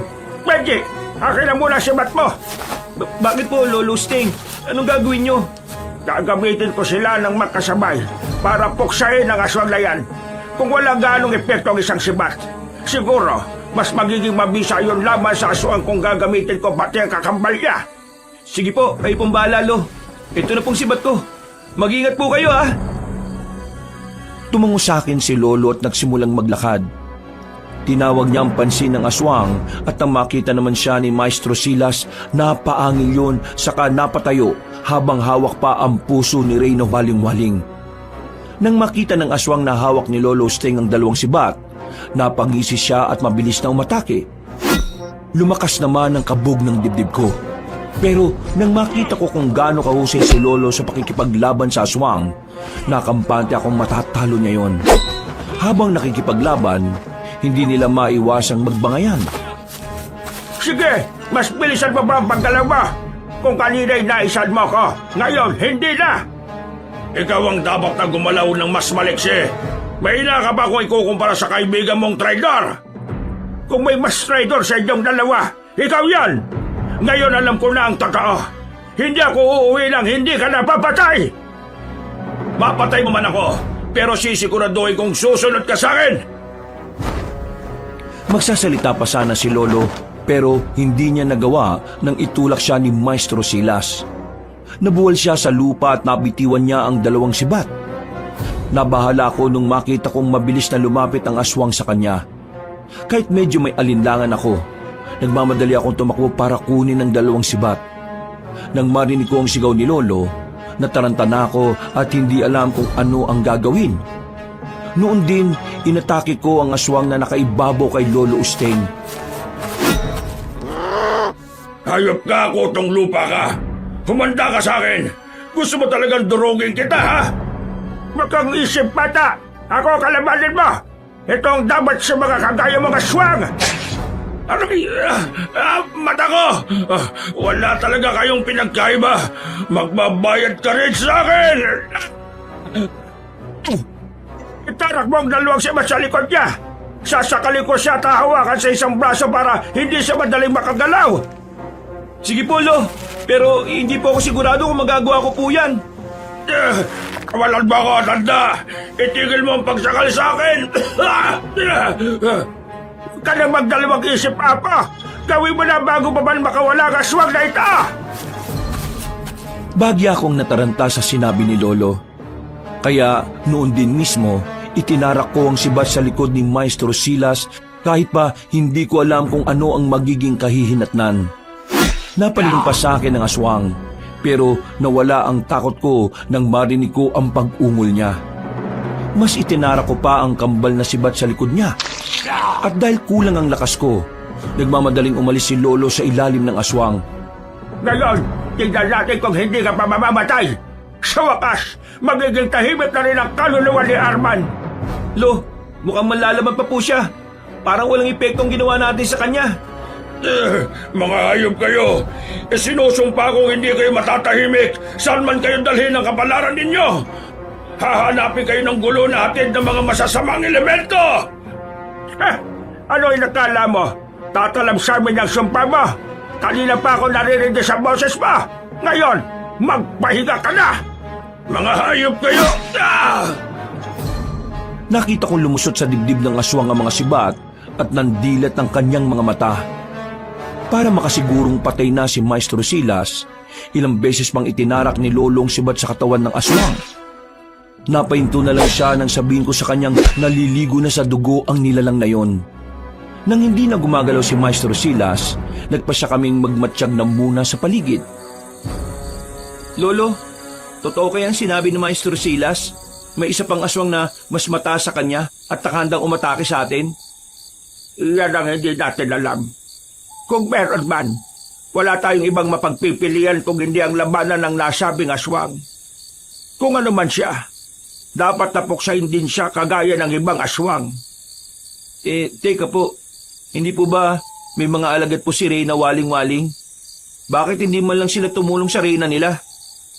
Malakas ang kutob ko na hindi lang pampatulog ang inusal ng ermitanyo. May mga matataas na uri ng dasal o orasyon na kayang kumulong ng mga elemento sa kanilang kaharian. Siguro nga po, yun ang binigkas niya. Kaya naging madali rin sa kanyang ikulong ang Reyna sa isang bote. Oo, Apo. Kaya maswerte na lang at hawak natin ang kambal na sibat ni Kanlaon. Kung hindi, baka may naging epekto rin yun sa atin. Ano na pong gagawin natin, Lo? Uuwi na po ba tayo kina Kuya Hernan? Hindi na muna. Baka pati sila, madamay kung nga-atake roon ang tinutukoy na aswang ni Maestro Silas. Sa bagay po, mas maraming madadamay kapag ganun po, Lolo. Nagpasya na muna kaming maghanap ng punong masisilungan, Kabanong. Dahil malapit na ring mag-umaga noon, alam namin na kahit papaano ligtas kaming dalawa ni Lolo. Ang plano namin noon, hindi muna kami uuwi hanggat hindi pa namin nakakaharap ang aswang na sinasabi ni Maestro Silas. Dahil siguradong tutugisin nila kami. Nasa kalagitnaan na kami ng pagpapahinga sa ililim ng matandang puno na makarinig kami ng mga kaluskos sa paligid. Naging iba rin ang samyo ng hangin, kaya napatayo na si Lolo. Lo, may problema po ba? Bakit po parang balisa kayo? Hindi maganda ang kutob ko, Apo. Parang may mga nilalang na nakamasid sa atin at anumang oras aatake sa atin. Ano kaya kung umalis na lang tayo dito? Hindi. Dito lang muna tayo. Kapag pumunta tayo sa ibang lugar at magkaroon ng sagupaan, baka malaman ng mga tao ang ginagawa natin sa mga aswang. Baka kamuhian nila tayo at paalisin dito ng puwersahan. Ano po kaya kung umuwi na lang tayo sa atin, Lo? Naipagiganti na rin naman po natin si Ka Arman, di ba? pwede tayong umalis. Pero hindi ko maatim na may iba pang aswang na mananalasa sa kanayunan. Sigurado na ang mga nilalang na pumunta sa lamay ni Arman ay mga alagad ng aswang na may dugong tamawa. Hindi ko po alam. Isa pa po, hindi pa naman po ako ganun kagaling para malaman ang kaibahan ng lahat ng mga elemento, Lolo. Pareho kaming natigilan ni Lolo at napatitig sa isang direksyon nang may makita kaming pares ng mga mapupulang mga mata na nakamasid sa amin. Sinabihan ako ni Lolo na kailangan kong maghanda, kaya hinawakan ko ang sibat ko. Sinipat ko na maigi ang pwesto kung saan naroon ang mga nagbabagang mga mata hanggang sa maaninag ko ang isang katawan na puno ng mga balahibo. May pahabang tenga yon at nakangisi habang nakatitig sa amin. Lolo, mukhang yan na yung aswang na sinasabi ni Maestro Silas, ha? Oo, Apo. Sigurado na siya na nga yan. Maganda ka. Lalabanan natin siya kapag nauna siyang umatake sa atin. Sige po, Lo. Teka po, mukhang may mga kasama po siya. Makakaya natin sila. Kung nagawa nating mapatay ng mabilisan ng isang aswang kanina, madali rin nating mapapaslang ang mga yan. Sa isang pagkisap ng mga mata, umatake ang mga aswang sa amin. Nung una, nakaramdam ako ng pag-aalinlangan. Pero nang makita ko kung paano nasunog ang mga aswang na nasusugatan ng sibat ni Lolo, ginanahan na rin akong makipaglaban. Dahil nasa likuran lang ako ni Lolo, iilang aswang lang ang aking natatamaan. Nasa kalagitnaan na kami ng pakikipaglaban sa mga nilalang na yon na makarinig kami ng malakas na pag-angil. Pareho kaming napalingon doon at nakita kong natigilan si Lolo. Kung ganon, siya pala itinuturing nilang Pinola. Bakit po? Sino po ba yan, Lo? Kung hindi ako nagkakamali, siya si Montano. Isa siya sa mga tamawa na minsan ko ring naging kaibigan at kaagapay sa panggagamot. Bakit po kayo nakaiwalay ng landas? Ano po nangyari sa kanya? Yan ang hindi ko alam. Nalaman ko na lang na hindi na siya tumutulong sa akin. Naging pinuno na pala siya ng mga aswang. Hindi po kaya may dugo na siyang aswang kahit nung una pa lang? Iyan din ang hinala ko, dati pa. Pero dahil nakatutulong naman siya sa akin, hindi ko na pinansin yon. Natigil na lang ang pagkukwentuhan namin ni Lolo nang magsimulang lumapit sa amin ang nasabing aswang hanggang sa halos 2 dipan na lang ang layo niya sa amin. Nakangisi siya, pero nang makita niya si Lolo, nakita ko ang gulat sa kanyang mukha. Bagya akong nanginig noon dahil naramdaman ko ang maitim na enerhiyang nakabalot sa katauhan ng aswang. Pero pinili kong wag nang sabihin yun kay Lolo. Hindi ko akalaing magtatagpo ulit tayo rito, Sting. At nasa inyo palang matagal ko nang gusto makuha. At hindi ko rin inaasahan na tuluyan mo na lang niyakap ang pagiging aswang mo. Ano? Mas masaya ba ang buhay ng pagiging ganyan? Hindi mo lang alam kung anong pinagdaraanan ko. Huwag mo akong husgahan. Anong ginawa niyo sa mga alagad ko? Kung ano man yon, dapat lang yan sa kanila. Mga salot sila at perwisyo sa mga tao. Teka, may 3 lalaking pumunta sa bahay ni na Arman. Huwag mong sabihin na mga alagad mo sila. Magpasalamat ka na lang at naakit sila sa amoy ng bangkay. Kaya nabaling ang atensyon nila. Kung hindi, baka pati ikaw, bangkay na rin ngayon. Ano nga ko? Siguradong sila. Kung hindi lang nila pinatulog ang mga tao, baka kinuyog pa sila at binalatan ng buhay. Kung pumalpak man ang mga alagad ko, sisiguraduhin ko sa inyo na magtatagumpay ako. Hayaan ko kayong mabuhay, pero ibigay niyo sa akin ang kambal na sibat na yan. Hindi mo makukuha ito. Alam kong gagamitin mo lang ito sa kasamaan o kung hindi mali, itatapon mo ito sa kung sana walang makakahanap. Alam kong natatakot ka rito, Montano. At bakit naman ako matatakot, ha? Magsasalita na sana si Lolo Usteng, pero sumugod ang aswang sa kinaroroonan namin. Pinatras ako ni Lolo, kaya umatras na rin ako ng ilang hakbang. Sa isang pagkisap ng mga mata ko, naglaban silang dalawa. Ilang beses na sinubukang itarak ni Lolo ang sibat niya kay Pinunong Montano, pero maliksi kong gumalaw ang nasabing aswang. Ilang beses din itong nagawang makalmot si Lolo. Ngunit dahil sa kabal at kunat ng balat niya, hindi man lang siya nasugatan. Talagang mahusay ang buruang nagbigay sa inyo ng kambal na sibat ni Kanlaon. Binigyan din kayo ng bertud ng kabal at kunat. Talagang magaling siya. Ikaw lang naman ang mahina ang utak eh. Kung hindi mo sana niyakap ang pagiging aswang, hindi tayo aabot sa ganito. Hindi mo lang alam kung ano ang kapangyarihang maaaring taglayin ng isang aswang. Kaya kong maging kahit na anong hayop na gugustuhin ko. Nasa kalagitnaan sila ng pakikipagpambuno sa isa't isa nang maisipan kong lumapit sa kanila para tulungan si Lolo Usting. Habang papalapit doon, hinawakan ko ng maigpit ang sibat ko. Ilang hakbang na lang sana ang gagawin ko at tuluyan na akong makakalapit sa kanila. Nang sa hindi ko inaasahan, nagawang ibalibag ng aswang si Lolo. Agad naman bumangon si Lolo Usting pero bago pa man niya mahagilap ang sibat niya, sinugod na siya ni Pinunong Montano. Matanda ka na. Dapat ka nang magpahinga. Ikaw ang dapat na magpahinga. Wala kang karapatang mabuhay rito sa banda. Ang dapat sa mga katulad mo, itinatapon sa impyerno. Lo, tutulungan po kita. Ito na pong sibat nyo. Nakuha ko nung tumilapon. Huwag ka nang makisali rito, bata. Baka pagsisihan mo lang ang gagawin mo sa akin. Huwag mo siya pakinggan na po.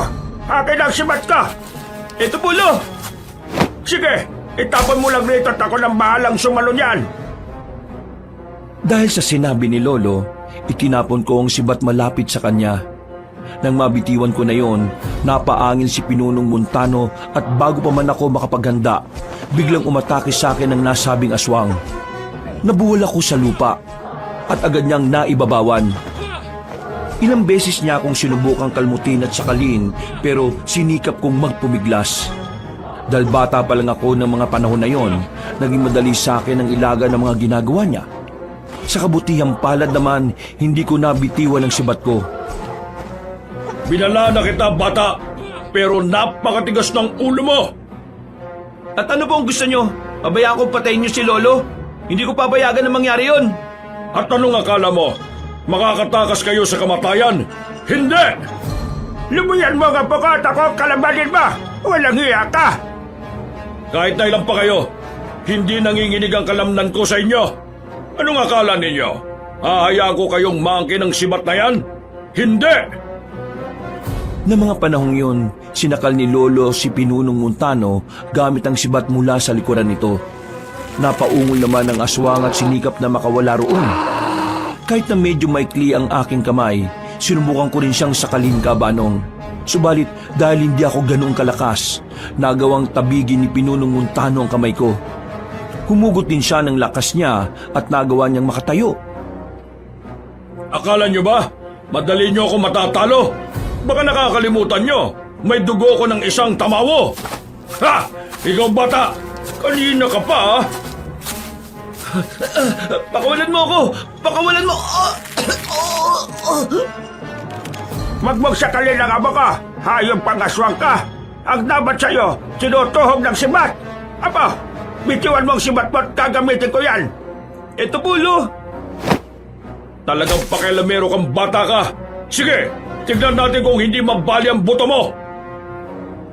Isang malakas na pag-ungol ang kumawala sa bibig ko nang ibinalibag niya ako. Sinikap kong bumangon, ngunit pakiramdam ko, panandalian na naging paralisado ang katawan ko. Nabahala ako para kay Lolo Usting nang makita kong naging mas mabagsik ang anyo ng aswang. Nagpubigla si Lolo, ngunit dahil mas malakas ang aswang sa kanya, wala siyang nagawa kung hindi ang umungol na lang. Noon din, nagdasal ako ng taimtim hanggang sa maramdaman kong nawala ang pananakit ng katawan ko. Tumayo agad ako, at nang makita ko ang dalawang sibat na nabitiwan ni Lolo, nilapitan ko yun sa kakinuha. Ngayon, malalaman natin kung hanggang saan ang kakayahan ng mga sibat na hawak ng apo ko. Kung totoo man ang sinabi sa amin ni Uray Gustia, mamamatay ka at masusunog kagaya ng iba pang mga aswang. Anong binabalak mo, bata? Inakala mo bang yan ang makakapatay sa akin? Huwag mo siyang pakinggan na pa. Sige na, itarak mo sa kanya ang kambal na sibat. Puntiryahin mo ang puso niya. Sige po, Lo. Itong dapat sa mga kagaya mo, aswang! Ang likod ko! Demonyo kang bata ka! Magbabayad ka ng mahal sa akin! Sige ba, Aba? Huwag ka matakot sa kanya! Ibaon mo pa hanggang sa matama ng puso niya! Humugot ako ng lakas saka mas ibinaon pa ang sibat. Isang malakas na pag-ungol naman ang ginawa ng aswang at dahil doon nabitiwan niya si Lolo. Pagkabagsak sa lupa ni Lolo Usteng, aalalayan ko sana siya. Pero gumalaw si Pinunong Montano. Sinubukan niya akong sunggaban kaya umilag ako. Hinugot ko na rin ang dalawang sibat sa kabumwelo para itarak ulit sa dibdib niya. Hindi na nakailag ang aswang kaya bumagsak siya sa lupa. Inalalayan ko kagad si Lolo at nang makatayo na siya, kinuha niya ang mga sibat saka itinarak yun sa bunganga ng aswang na nooy umuungol pa. Yan ang dapat sa mga katulad mo! Tingnan na lang natin kung mabubuhay ka ba! Lo, mukhang gumagalaw pa po siya. Apo, umatras ka ng kaunti. Gumagalaw siya siguro dahil sa init na nagbubula sa loob niya. Masusunog na siya. Umatras tayo. Sige po, Lo. Ayan, tama po kayo. Kusang nasusunog ang katawan ng aswang. Kahit natamawo siya, wala pa rin siyang nagawa sa kambal na sibat ni Kanlaon. Mabuti na lang at ipinagkaloob siya sa atin ni Ure Gustia. Natutupok na po siya, Lo. Maya-maya lang, magiging abos siya. Pwede na tayo makauwi sa bahay ni na Hernan. Nakapagiganti na tayo sa pagkamatay ni Arman at nabigyan na natin siya ng hustisya. Natalo pa po natin ang aswang na may dugo ng isang tamawo. Sigurado na matatakot na rin po ang ibang aswang sa atin. Tama ka po. Tsak na wala nang mananalasang aswang dito sa Negros. Magiging ligtas na rin po ang kanayunan at makakauwi na tayo sa atin. Oo, Apo. Pero bago yan, kailangan masiguro muna natin na nasa mabuting kamay ang mga sibat na yan. Lo, nagiging abo na ang bangkay ni Pinunong Montano. Halika, kunin natin ang sibat. Ingat lang at baka masyado pang mainit yan. Sige po, Lo. Tara na po. Nilapitan namin ang nasusunog na katawan ni Pinunong Montano. Kinuha namin ang sibat na't namangha ako nang malamang hindi man lang uminit yun. Kahit pa nakasalang yun sa apoy na sumusunog sa katawan ng aswang. Nang masiguro namin na hindi na mabubuhay pa ang Pinunong Aswang at wala na rin mga nilalang na nakaabang sa amin sa paligid, nagkasundo kami ni Lolo na maglakad na pabalik sa baryo ni na Kuya Hernan. Malas lang nila tayong nakaharap nila. Talaga po, Lolo. Para silang mga palito ng posporo na nasusunog dahil sa mga sibat natin. Ngayong marami na ang mga aswang na napatay natin, sigurado na magiging mas matunog ang pangalan natin. Ano pong ibig niyong sabihin, Lo? Mas darami ang kaaway natin, kaya dapat na mag-ingat tayo sa bawat sandali. Kailangan mas pagitigin natin ang paniniwala natin sa Diyos. Opo, Lo. Hindi naman po nawawala ang paniniwala ko sa kanya eh. Sa totoo nga po, mas tumitibay pa sa bawat araw na dumaraan. Mabuti kung gano'n na po.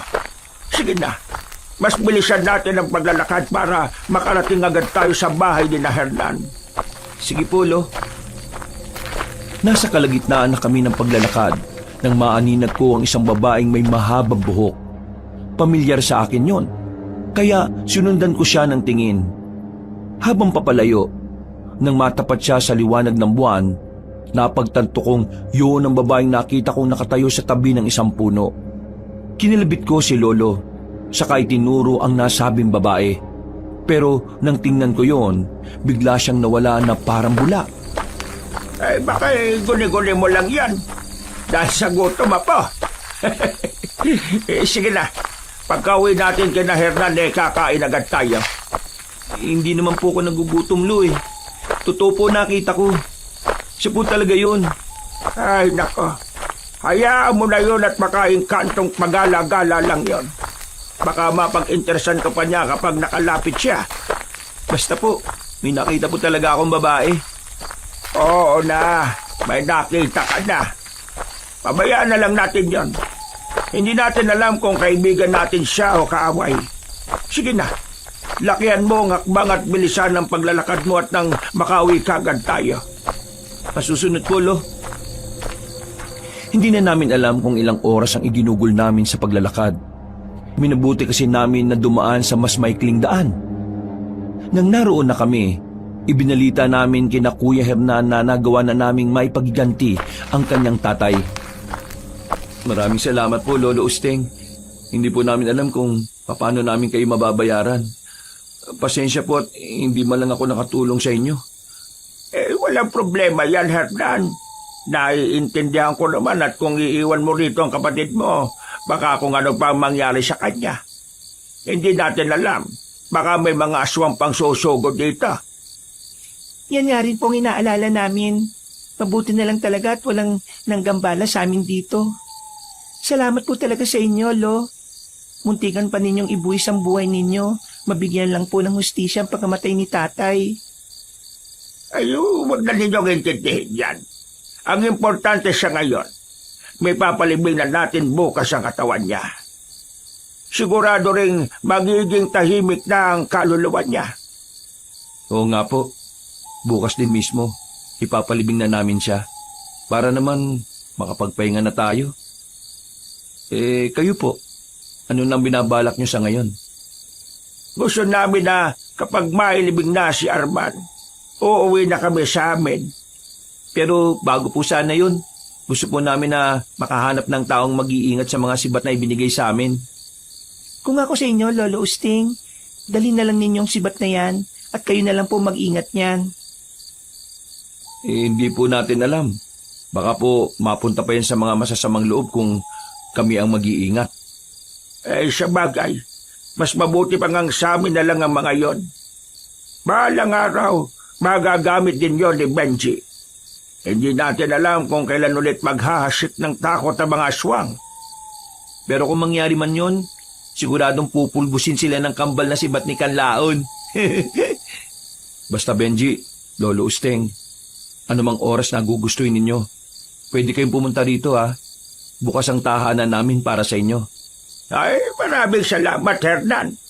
Malay mo balang araw, muli kaming makabalik dito sa Negros. Yan ay kung may lalapit sa amin para humingi ng tulong. Kahit na wala pang humingi ng tulong, bumalik po kayo dito palagi. Malay nyo, kapag binata na si Benji, dito pa siya makahanap na mapapangasawa. Nako, ilang sako pa ng bigas ang kakainin nitong apo ko bago mangyari yon, Almira. Kaya nga, ngayon pa lang, damihan mo na ang kain mo, Benji. Para naman mabilis kang lumaki at magbinata. Dahil palalim na ang gabi at nakaramdam na rin kami ng pagod, nagpasya na muna kami ni Lolo Usteng na matulog. Kinabukasan, maaga kaming nagising para maganda.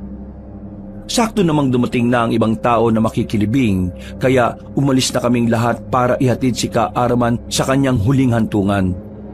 Nang matapos ang paglilibing sa kaibigan ni Lolo, bumalik kami sa bahay ni na Kuya Hernan.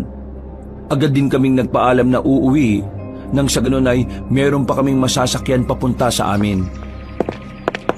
Mag-iingat po kayo, Lolo Usteng, Benji. Salamat, Hernan. Pasensya na at hindi kami pwede magtagal, ha? May mga gagamutin pa kasi kami sa susunod na araw sa kabilang baryo namin, eh. Marami ang pasyente ron dahil sa kakaibang sakit na dumadapo sa kanila. Sige po. Pero, teka, kakaibang sakit ba kamo?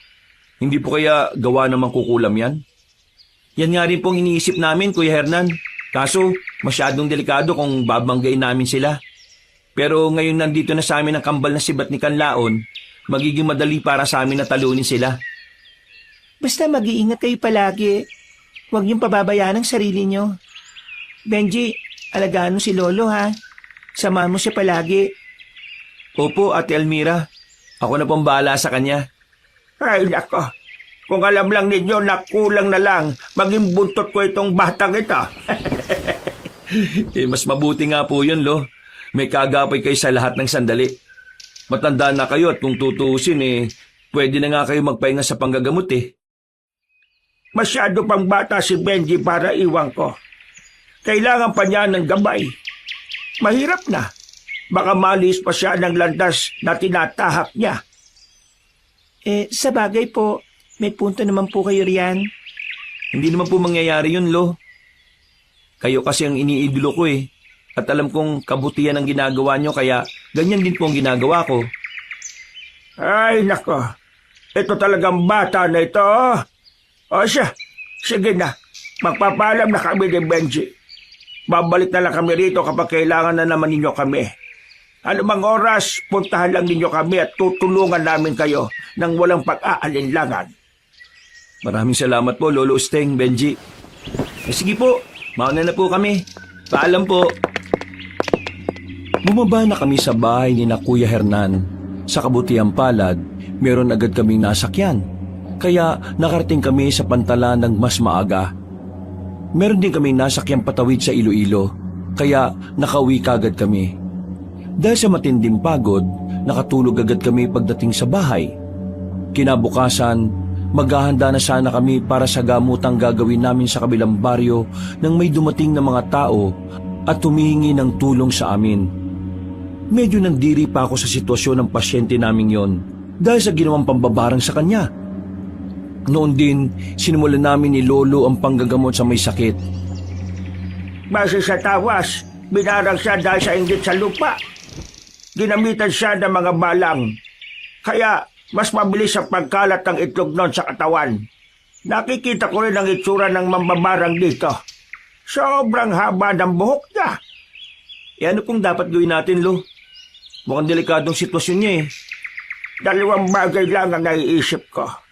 Kakalabanin natin ang mambabarang na yon ng harapan o kakalabanin natin siya sa pamamagitan ng mas mataas pang uri ng barang. Barang kontra sa barang. Teka po, hindi kaya yun ang mismong babae na nakita ko nung pumunta tayo kina Ka Arman? Kung babarangin natin ang babaeng yan, para na rin ibinaba natin sa antas niya ang ating kakayahan at paniniwala. Wala tayong ibang dapat na gawin kung hindi ang harapin siya at pwersahang itigil ang pambabarang niya sa pasyente. Kung ganun po, babalik ulit tayo sa Negros, Lolo Sting? Kung yan ang kinakailangan para itigil ng mambabarang ang ginagawa niya, gagawin natin. Sige po, pagkatapos ng gagawin natin sa pasyenteng to, ihahanda ko na po yung mga gamit natin. Ang mga sibat, huwag mo kakalimutan. Magagamit natin yan laban sa demonyang yan. Opo, Lo. Nang matapos naming gawin ang paunang panggagamot sa pasyenteng nabarang, pinayuhan namin siyang bumalik pagkatapos ng 3 araw. Nang makalis na sila, inihanda namin ang aming mga dadalhin sa pagbabalik ulit namin sa Negros. Dahil inabot na kami ng tanghali sa isang pasyente lang, nagpasya kami ni Lolo na ipagpaumaga na lang ang pagtungo sa kabilang isla. Kinagabihan, pareho kaming hindi mapakali. Parang may mga matang nakamasid sa amin ni Lolo, kaya hindi kami makatulog. Kung ang nakita mong babae sa labas ng bahay ni na Arman ng mambabarang, ibig sabihin may posibilidad na konektado yon sa kanya. Paano naman po ninyo nasabi yan, Lo? Kasi baka may alam din si Arman patungkol sa kanya. Kung naging gahaman siya dahil gusto niyang makuha ang kambal na si Bat, ibig sabihin gagawin niya ang lahat para mapas sa kanya yon. Kahit pa makipagsabwatan siya sa kahit na sino. Ibig niyo pong sabihin, babalik talaga tayo sa kanila? Oo, Apo. Kailangan natin ang tulong ni na Hernan at Almira. Sila lang ang makapagtuturo kung nasan talaga nakatira ang mambabarang na yon. Lo, napansin po ba ninyo? Parang may mga matang nakatitig sa atin. Hayaan mo na yan. Kahit nasilipin man niya tayo, wala naman siyang makikita. Malakas ang orasyon ng panaklob ko. At alam ko na hindi niya tayo makikita. Sige na, matulog ka na at... Lolo Sting, may nakita po kong balang na lumipad patungo sa ulunan natin. Parang may nakataling sinulid na kulay pula. Hindi lang po ko ganong sigurado. Sandali, nasan ba? Ayan po, Lo. Yan yung balang na tinutukoy ko. Ang walang yang mambabarang. Nagpadala pa talaga ng alaga niya rito. Sige, hulihin natin yan, Benji. Ano pong gagawin natin dyan, Lo? Babalikin natin sa may-ari. Magkakataon na natin yan para magantihan siya at mapilitan siyang kunin ang barang niya. Hinuli namin ni Lolo ang balang at doon ko nakumpirma na may taligang pulang sinulid yon. Inilagay ni Lolo ang nasabing insekto sa isang bote at binulungan niya yon ng dasal. Sa hindi ko malamang dahilan, parang may narinig akong sigaw sa loob ng utak ko. Sinabi ko naman kay Lolo yon at napangiti siya sa akin. Siguradong ang mambabarang na yon. Dapat lang sa kanya yon. Hindi na muna tayo babalik sa Negros. Hintayin na muna natin ang pasyente nating makabalik dito. Bakit naman po, Lo? Para malaman natin kung kinuha na ng demonyong yon ang kanyang barang. Kapag wala pa pahihirapan natin siya gamit ang alaga niya. Sige po, Lo. Mas mabuti pa nga po yan. Para naman mabigyan natin siya ng leksyon. Yan din ang iniisip ko, Apo. Sige na. Madadala ng sumilip sa atin ang mambabarang na yon. Matulog na tayo. Natulog na nga kami ni Lolo Kabanong. Kinabukasan, naging normal naman ang lahat. Ilang beses ko pang tiningnan ang boteng pinaglagyan ng balang at nakita kong unti-unti nang nanghihina yon. Nang dumating ang araw ng pagbabalik ng pasyente namin, tinawa siya ulit ni Lolo at natuwa kami nang malamang binawi na ng mambabarang ang itinanim niya sa katawan ng biktima niya. Ganun na lang ang pagpapasalamat ng pasyente namin dahil gumaling siya. Minabuti na rin ni Lolo na patayin ang insektong nasa bote para magkaroon din ng leksyon ng babaeng yon. Nararapat lang yun sa kanya. Kapag may nagpagamot ulit sa atin at malaman natin siya ang may gawa, abay, hindi na ako magdadalawang isip na idiskumonyo ng mambabarang na yon.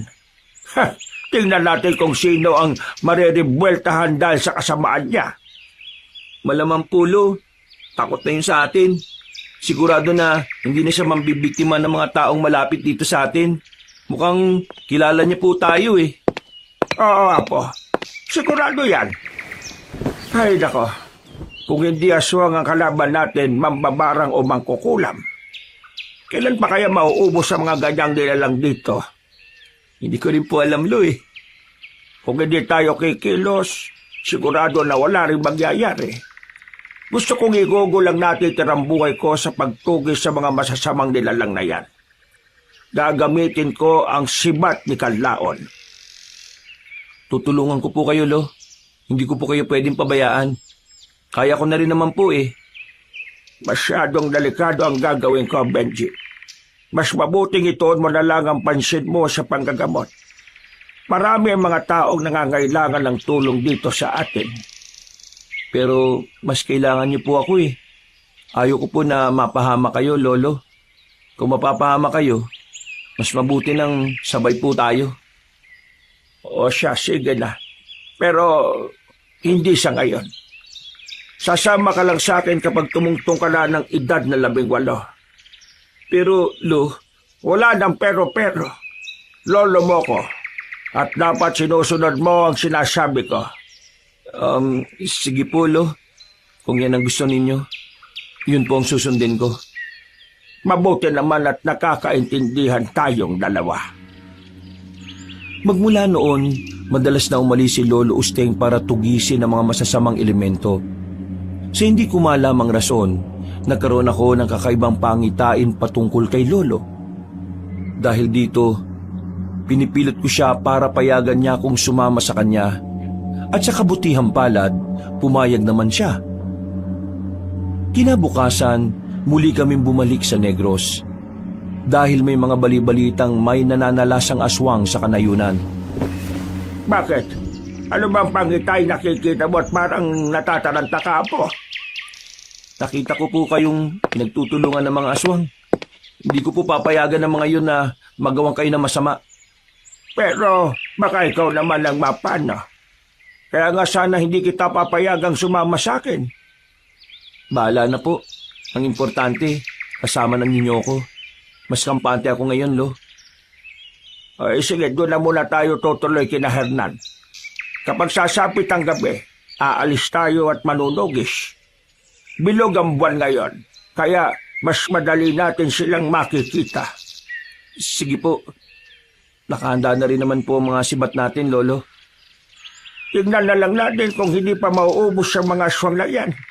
Masusunog pati ang kaluluwa nila kapag nasugatan sila ng mga sibat ni Kanlaon. Talaga po masusunog sila, Lo. Nasunog nga si Maestro Silas at Pinunong Montano eh. Nakituloy nga kami kina Kuya Hernan at tinanggap naman nila kami ng malugod. Kinagabihan, nagpaalam kaming aalis ni Lolo. Alam nila kung ano ang pakay namin. Kaya pumayag kagad sila. Rumonda kami ni Lolo sa mga kanayunan hanggang sa matanaw namin ang 5 nilalang na papalapit sa isang bahay. May gusto ba kung mabibiktima sila yan? Tara na, kailangang hindi sila magtagumpay sa gagawin nila. Sige po, Lo. Teka, ano po kaya kung sibatin na lang natin ang mga yan para mamatay na lang? Hindi tayo makasisiguro kung matatamaan natin sila. Pero sige, susubukan ko sandali. Eto, titirahin ko na sila. Ayun! Sa pulpo! Ha, napalingon sa atin ang 4 pang aswang. Pahiram ng sibat mo. Babawasan ulit natin sila ng isa pa. Sige po, Lo. Ito po, itong sibat ko. Akin na. Saluhin din ninyo itong isa pa. Ayun! Ang galing po ninyo, Lo. Natamaan din yung ikalawa. At ayun, galit na sa atin yung 3 aswang. Tanda mo sarili mo, Benji. Kapag may pagkakataon ka, tumakbo ka para kunin ang mga sibat. Hindi naman nila mahahawakan ng mga yan eh. Sige po, Lo. Ako na pong bahala. Sumugod sa amin ng 3 aswang, kaya sinabihan niya akong kunin ang 2 sibat. Nang mapalingon ako sa kanya ay nabahala ako dahil naalala ko ang pangitain ko. Minabuti kong tumakbo palapit sa kanya. Nang ilang dipan na lang ang layo ko, lalo siyang napaungol na malakas. Kinutuban na ako ng hindi maganda, kaya sinibat ko ang 2 nilalang. Natamaan sila at makaraan lang ng ilang saglit, umapoy ang katawan nila at nasunog. Nakita ko namang nakipagpambuno si Lolo sa natitirang aswang, kaya mas lumapit pa ako sa kanila. Lo, sige! Talunin po niyo yung aswang na yan! Ako bahala din pa. Kahit na matanda na ako makakaya ko pa rin itong patayin. Sige po! Teka, sisibatin ko po ba yung aswang na yan? Mamaya na. Sa ngayon, susukatin muna natin ang lakas nito. Ha! Ang dapat sa mga tulad niyong aswang binabalian ng buto at sinusunog ng buhay. Ganyan nga po, Lo. Paliin niyo ang braso niyan. Aba, kunin mo na ang mga sibat at itarak sa aswang na ito. Dapat na siyang sumama sa mga kauri niya. Sige po, Lo. Kinuha ko ang sibat at nang makita kong hindi na makagalaw ang aswang dahil sa pagkakahawak ni Lolo, walang pagdadalawang isip kong itinarak ang sibat sa dibdib ng nilalang. Napaungol na lang yon. At kasunod nito, tumirik ang mga mata niya. Saktong pagkatras namin, nasunog ang nasabing aswang. Pinanood na lang namin yon hanggang sa tuluyang matupok. Oh, hindi ba? Hindi totoo pangitain mo. Kahit na mag-isa lang akong pumunta rito makakaya ko rin naman sila Iba pa rin po nakakasiguro tayo, Lo. Hindi po natin alam kung gaano kalakas ang makakalaban nyo Kahit na, wala naman silang palama sa mga sibat ni Kanlaon Pero, Lo, sigurado na may iba pang aswang na mananalasa sa lugar na ito. Kapag nalaman din po nila ang nangyari sa mga kasama nila, baka magiganti sila sa atin. Ay, hindi tayo dapat matakot sa kanila. Sila ang dapat na matakot sa mga katulad nating lumalaban para sa kabutihan. Sige po, Lo. Tatandaan ko ang sinabi nyo. Hoy, tara na.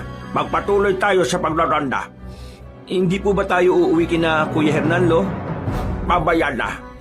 Malayo pang umaga. At sigurado na may iba pang aswang na malalasa. Bilog ang buwan ngayon Nagpatuloy kami ni Lolo sa pagroronda hanggang sa makarating kami sa isang liblib na baryo. Wala gaanong kabahayan doon, kaya naging alerto na lang kami sa kung anumang posibleng mangyari. Nasa kalagitnaan kami ng paglalakad nang may makita kaming isang kubo. Saglit kaming natigilan ni Lolo nang may marinig kaming boses sa loob na parang nagdarasal. Ibang aura ng kumbong yan.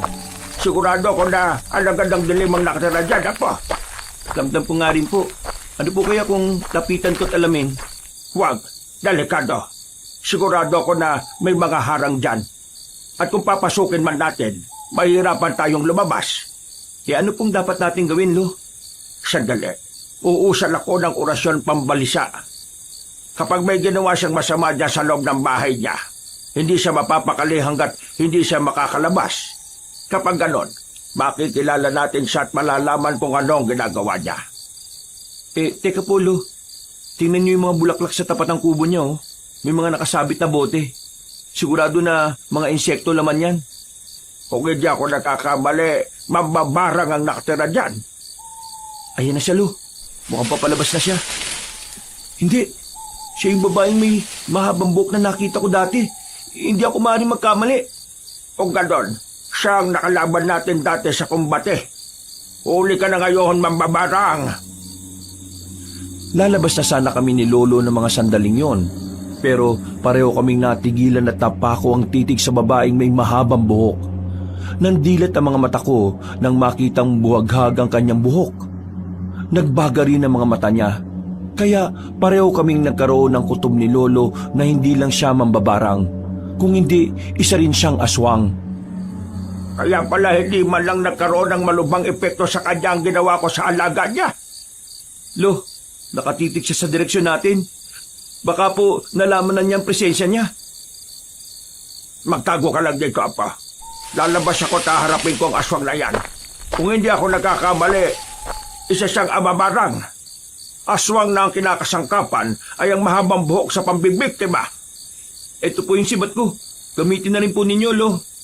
Wag na. Etong sibat ko na lang. Sapat na rin ito para patayin yan. O, sige po, kayo pong bahala, Lo. Basta mag-iingat po kayo. Oo, Apa. Nang lumabas si Lolo sa pinagtataguan namin, bigla akong nakaramdam ng kakaibang kaba. Lumakas ang kabog ng dibdib ko at naalala ko ulit ang naging pangitain ko. Dahil dito, nagmamadali rin akong lumabas sa pinagtataguan ko para puntahan si Lolo. Nakita kong nililingkis na siya ng mahahabang buhok ng aswang. Narinig ko rin ang kakaibang angil niya, kaya mas nabahala ko para sa kaligtasan ni Lolo. Hindi ka na sana lumabas pa sa pinagtataguan mo, Apa. Makakaya ko naman to. Pero, Lo, hindi ko po kayo pwedeng pabayaan. Kung ganon, sige, tulungan mo ko at nang matalo na natin ang aswang na ito. Sige po, Lo. Sisibatin ko na lang siya at nang... Walang yakang amamarang ka. Kumanda ka sa akin kapag nakawala ko rito sa mabantot pang buhok. Muli akong napaungol at nagpumiglas ng puluputan ng buhok ng amamarang ang aking leeg at braso na may hawak na sibat. Sinikap ko ang makagalaw, pero napakalakas ng buhok niya. Subalit dahil gusto kong makatulong kay Lolo, ginawa ko ang lahat na makakaya ko para makaalis doon. Gamit ang matalim na bahagi ng sibat, sinikap kong matamaan ang pulumpon ng buhok ng aswang. Napangiti na lang ako nang marinig ko ang pagsigaw ng amamarang at naramdaman kong lumuwag ang pagkakapulupot niya sa akin. Apo, pinipigilan ko na ang aswang. Sige na, itarak mo na ang sibat mo sa kanya. Magagawa mo yan. Sige po, Lo. Maluwag na rin po pagkakapulupot ng aswang sa akin. Hoy, aswang! Pakawala mo Lolo ko! Kung hindi, masusunog ka kasama ng napakahabang buhok mo! Hindi yan makikinig sa'yo, Apo. Ang mga katulad nila ay walang pinakikinggan. Mga hayok sila sa dugot laman ng tao. Ganun po ba? Kung ganun, itong dapat sa mga katulad mo! Ayan, magaling, Apo. Sige pa, huwag kang tumigil. Undayan mo na sibat ang katawan niya. Sandali, tutulungan na kita. Sige po, Lo! Pinagtulungan namin ang amamarang hanggang sa mapahandusay yun sa lupa. Kahit na nasa ganun siyang kalagayan, nakita namin gumagalaw pa rin ang kanyang buhok. Makaraan lang ng ilang saglit, napangiti kami ni Lolo nang makita naming lumalagablab yun hanggang sa kumalat sa katawan ng nilalangang apoy. Sinubukan pa niyang gumalaw, pero dahil sa sugat na natamo niya, hindi na niya nagawa pa ang makatayo. Kalaunan, nasunog rin siya kagaya ng iba pang mga aswang na nakasagupa namin. Gayon, Sigurado na wala nang mamagsik na mambabarang na magbibigay ng sakit sa mga tao. Kahit kailan, hindi na niya masusubukan ang taglay nating kapangyarihan sa panggagamot dahil sunog na siya. O nga po, Lo. Kahit papano, kampante tayo dahil nabawasan na mga kalaban nating konektado kay Ka Arman. Kaya ikaw, Apo, huwag kang maghahangad ng labis na kapangyarihan. Matuto ka rin makontento sa kung ano man ang ibinigay sa iyo ng Diyos. Huwag kang tumulad kay Arman na namatay dahil sa kanyang pansariling interes. Opo, Lo. Pangako. Hindi ako magiging kagaya niya. Magpapakabait po ako at makukontento sa kung anumang meron ako. Yan, ganyan ka. Sana pagpalain ka pa ng Diyos at gabayan ka niya sa araw-araw, Apo. Kayo rin po, Lo. Ano, tara na. Pero teka, sunugin na muna natin ang mga insektong ginagamit at inaalagaan niya. Sige po, mas mabuti pa nga po, Lo. Nang masunog na namin ang kubo at mga alagang insekto na mambabarang, minabuti naming umuwi na kina Kuya Hernan. Ikinuwento namin sa kanila ang nangyari at maging sila ay nagulat nang malaman yon. Napagtanto rin namin na ang mga mambabarang na yon ang unti-unting pumapatay sa buong angka ni na Kuya Hernan. Kinabukasan, nagpaalam na kaming uuwi sa amin. Benji, masyado nang masalibot ang buhay para sa iyo. Gusto ko sanang itigil na natin ang ginagawa natin. Ano pong ibig niyo sabihin, Lo? Tumigil ka na sa panggagamot at mas mabuting mag-aral ka na lang. Mas lamang pa rin ang taong may pinag-aralan. Pero masaya naman po ako sa ginagawa ko, Lo eh. Basta, sundin mo na lang ako. Makabubuti yan sa iyo. Siguro sa ngayon, hindi mo pa ako maiintindihan. Pero kapag lumaki-laki ka na, malalaman mo ang kahalagahan ng edukasyon. Paano naman po kayo? Sige po, titigil ako sa panggagamot. Basta, titigil din po kayo sa panunugis. Napakadelikado po nun eh. Sige, kung yan ang magiging rason para mag-aral kay gagawin ko. Manggagamot na lang ako, pero hindi na ako manunugis ng aswang. Salamat po, Lo. Alam naman po ninyo na nag-aalala ako sa inyo magmula nung nagkaroon ako ng hindi magandang pangitain eh. Ay magpasalamat na lamang tayo sa Diyos. At hindi natuloy ang kung anumang nakita mo. Oo nga po, Lolo. Salamat talaga sa kanya. Dahil palagi niya tayong binabantayan. Dumaan ang mga linggo. At gaya ng ipinangako ko kay Lolo, nagsimula akong mag-aral ulit. Hindi na siya nanunugis ng mga aswang. At nakontento na lang siya sa panggagamot sa aming mga kanayon. Makaraan ng ilang taon, nakapagtapos rin ako ng aking pag-aaral. Dahil mahina na si Lolo, iginugol ko ang buong buhay ko sa pag-aalaga sa kanya. Kalaunan na makahanap ako ng trabaho, kumuha na lang ako ng katulong para mag-alaga sa kanya. Hindi ko pinababayaan si Lolo at lahat ng mga kailangan niya ibinibigay ko sa kanya. Isang araw, Alam mo, Benji, nakikita ko na ang lola mo. Niyayaya niya na ako.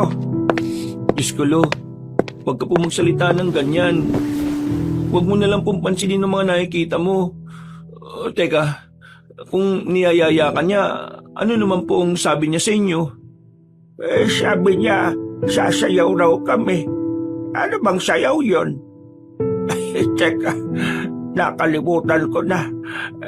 Breakdance daw. Paano ba yun na po? Sigurado po kayo, Lo. Baka hindi si Lola nagyayaya sa inyo, ha? Kung yan ang sasayawin ninyo. Baka lahat ng buto nyo'y mabali. Tsaka, puligadin pa pati yung mga nakatagong kalamnan nyo. Ay, nako. Ang bastos mo talaga po. Yan bang natututunan mo sa trabaho? Wala naman pong bastos sa sinabi ko, eh. Kung talaga, Lo, ang tinutukoy ko po, dila. Pero, seryoso po. Huwag mo na pong isipin si Lola at ang mga pagyayaya niya sa inyo. Magtatagal pa kayo rito sa mundong ibabaw, Lo. Oo na. Bilibiro lang naman kita patungkol sa pagyayaya niyang sumayaw. Ang totoo nga niyan parang gusto ko na siyang makasama Pero siyempre, hindi naman kita pwedeng iwan dito. Wala ka pang asawa Saka na lang po ang bagay na yan, Lo. Sa ngayon, sa inyo ko po muna itututok ang buhay ko. Pero iba pa rin ang meron kang alalay sa buhay. Matanda na ako at ilang taon na lang ang igugugol ko rito. Lo naman, wag na po kayong magsalita ng ganyan. Sige, bukas, bibilin kita ng paborito mong tinapay. At teka, nakita nga pala kami ni Kuya Hernan nung nakaraang araw. Kumusta naman sila? Ayun po, may asawa na siya at 2 anak. Gusto nga po nilang bumisita rito kaso wala pa raw po silang oras. Hayaan mo na. Darating din naman sila rito kapag may panahon sila. Oo nga po, Lo. Wala na bang mga nananalasang aswang dito sa atin at sa Negros? Bakit po? Manunugis pa po ba kayo? Matanda na po kayo, Lo. Mahina na po tuhod nyo. Nagtatanong lang naman ako, Benji. Para kasing napakatahimik na ng paligid. Ganyan na talaga ang panahon ngayon, Lo. Hindi kagaya ng dati na lahat ng mga tao may ingay. Dahil sa pakikipagtsismisan. Ngayon, may kanya-kanya na pong pinagkakaabalahan. Sa bagay nga, Apo. Ako nga kung malakas pa ako, baka marami pa akong nagagawa rito sa bahay natin Ay nako, pabayaan nyo na po yan, Lo. Marami naman pong pwedeng utusan para gumawa niyan. Sige na po, Lo. Pahinga na po muna kayo. Wakas,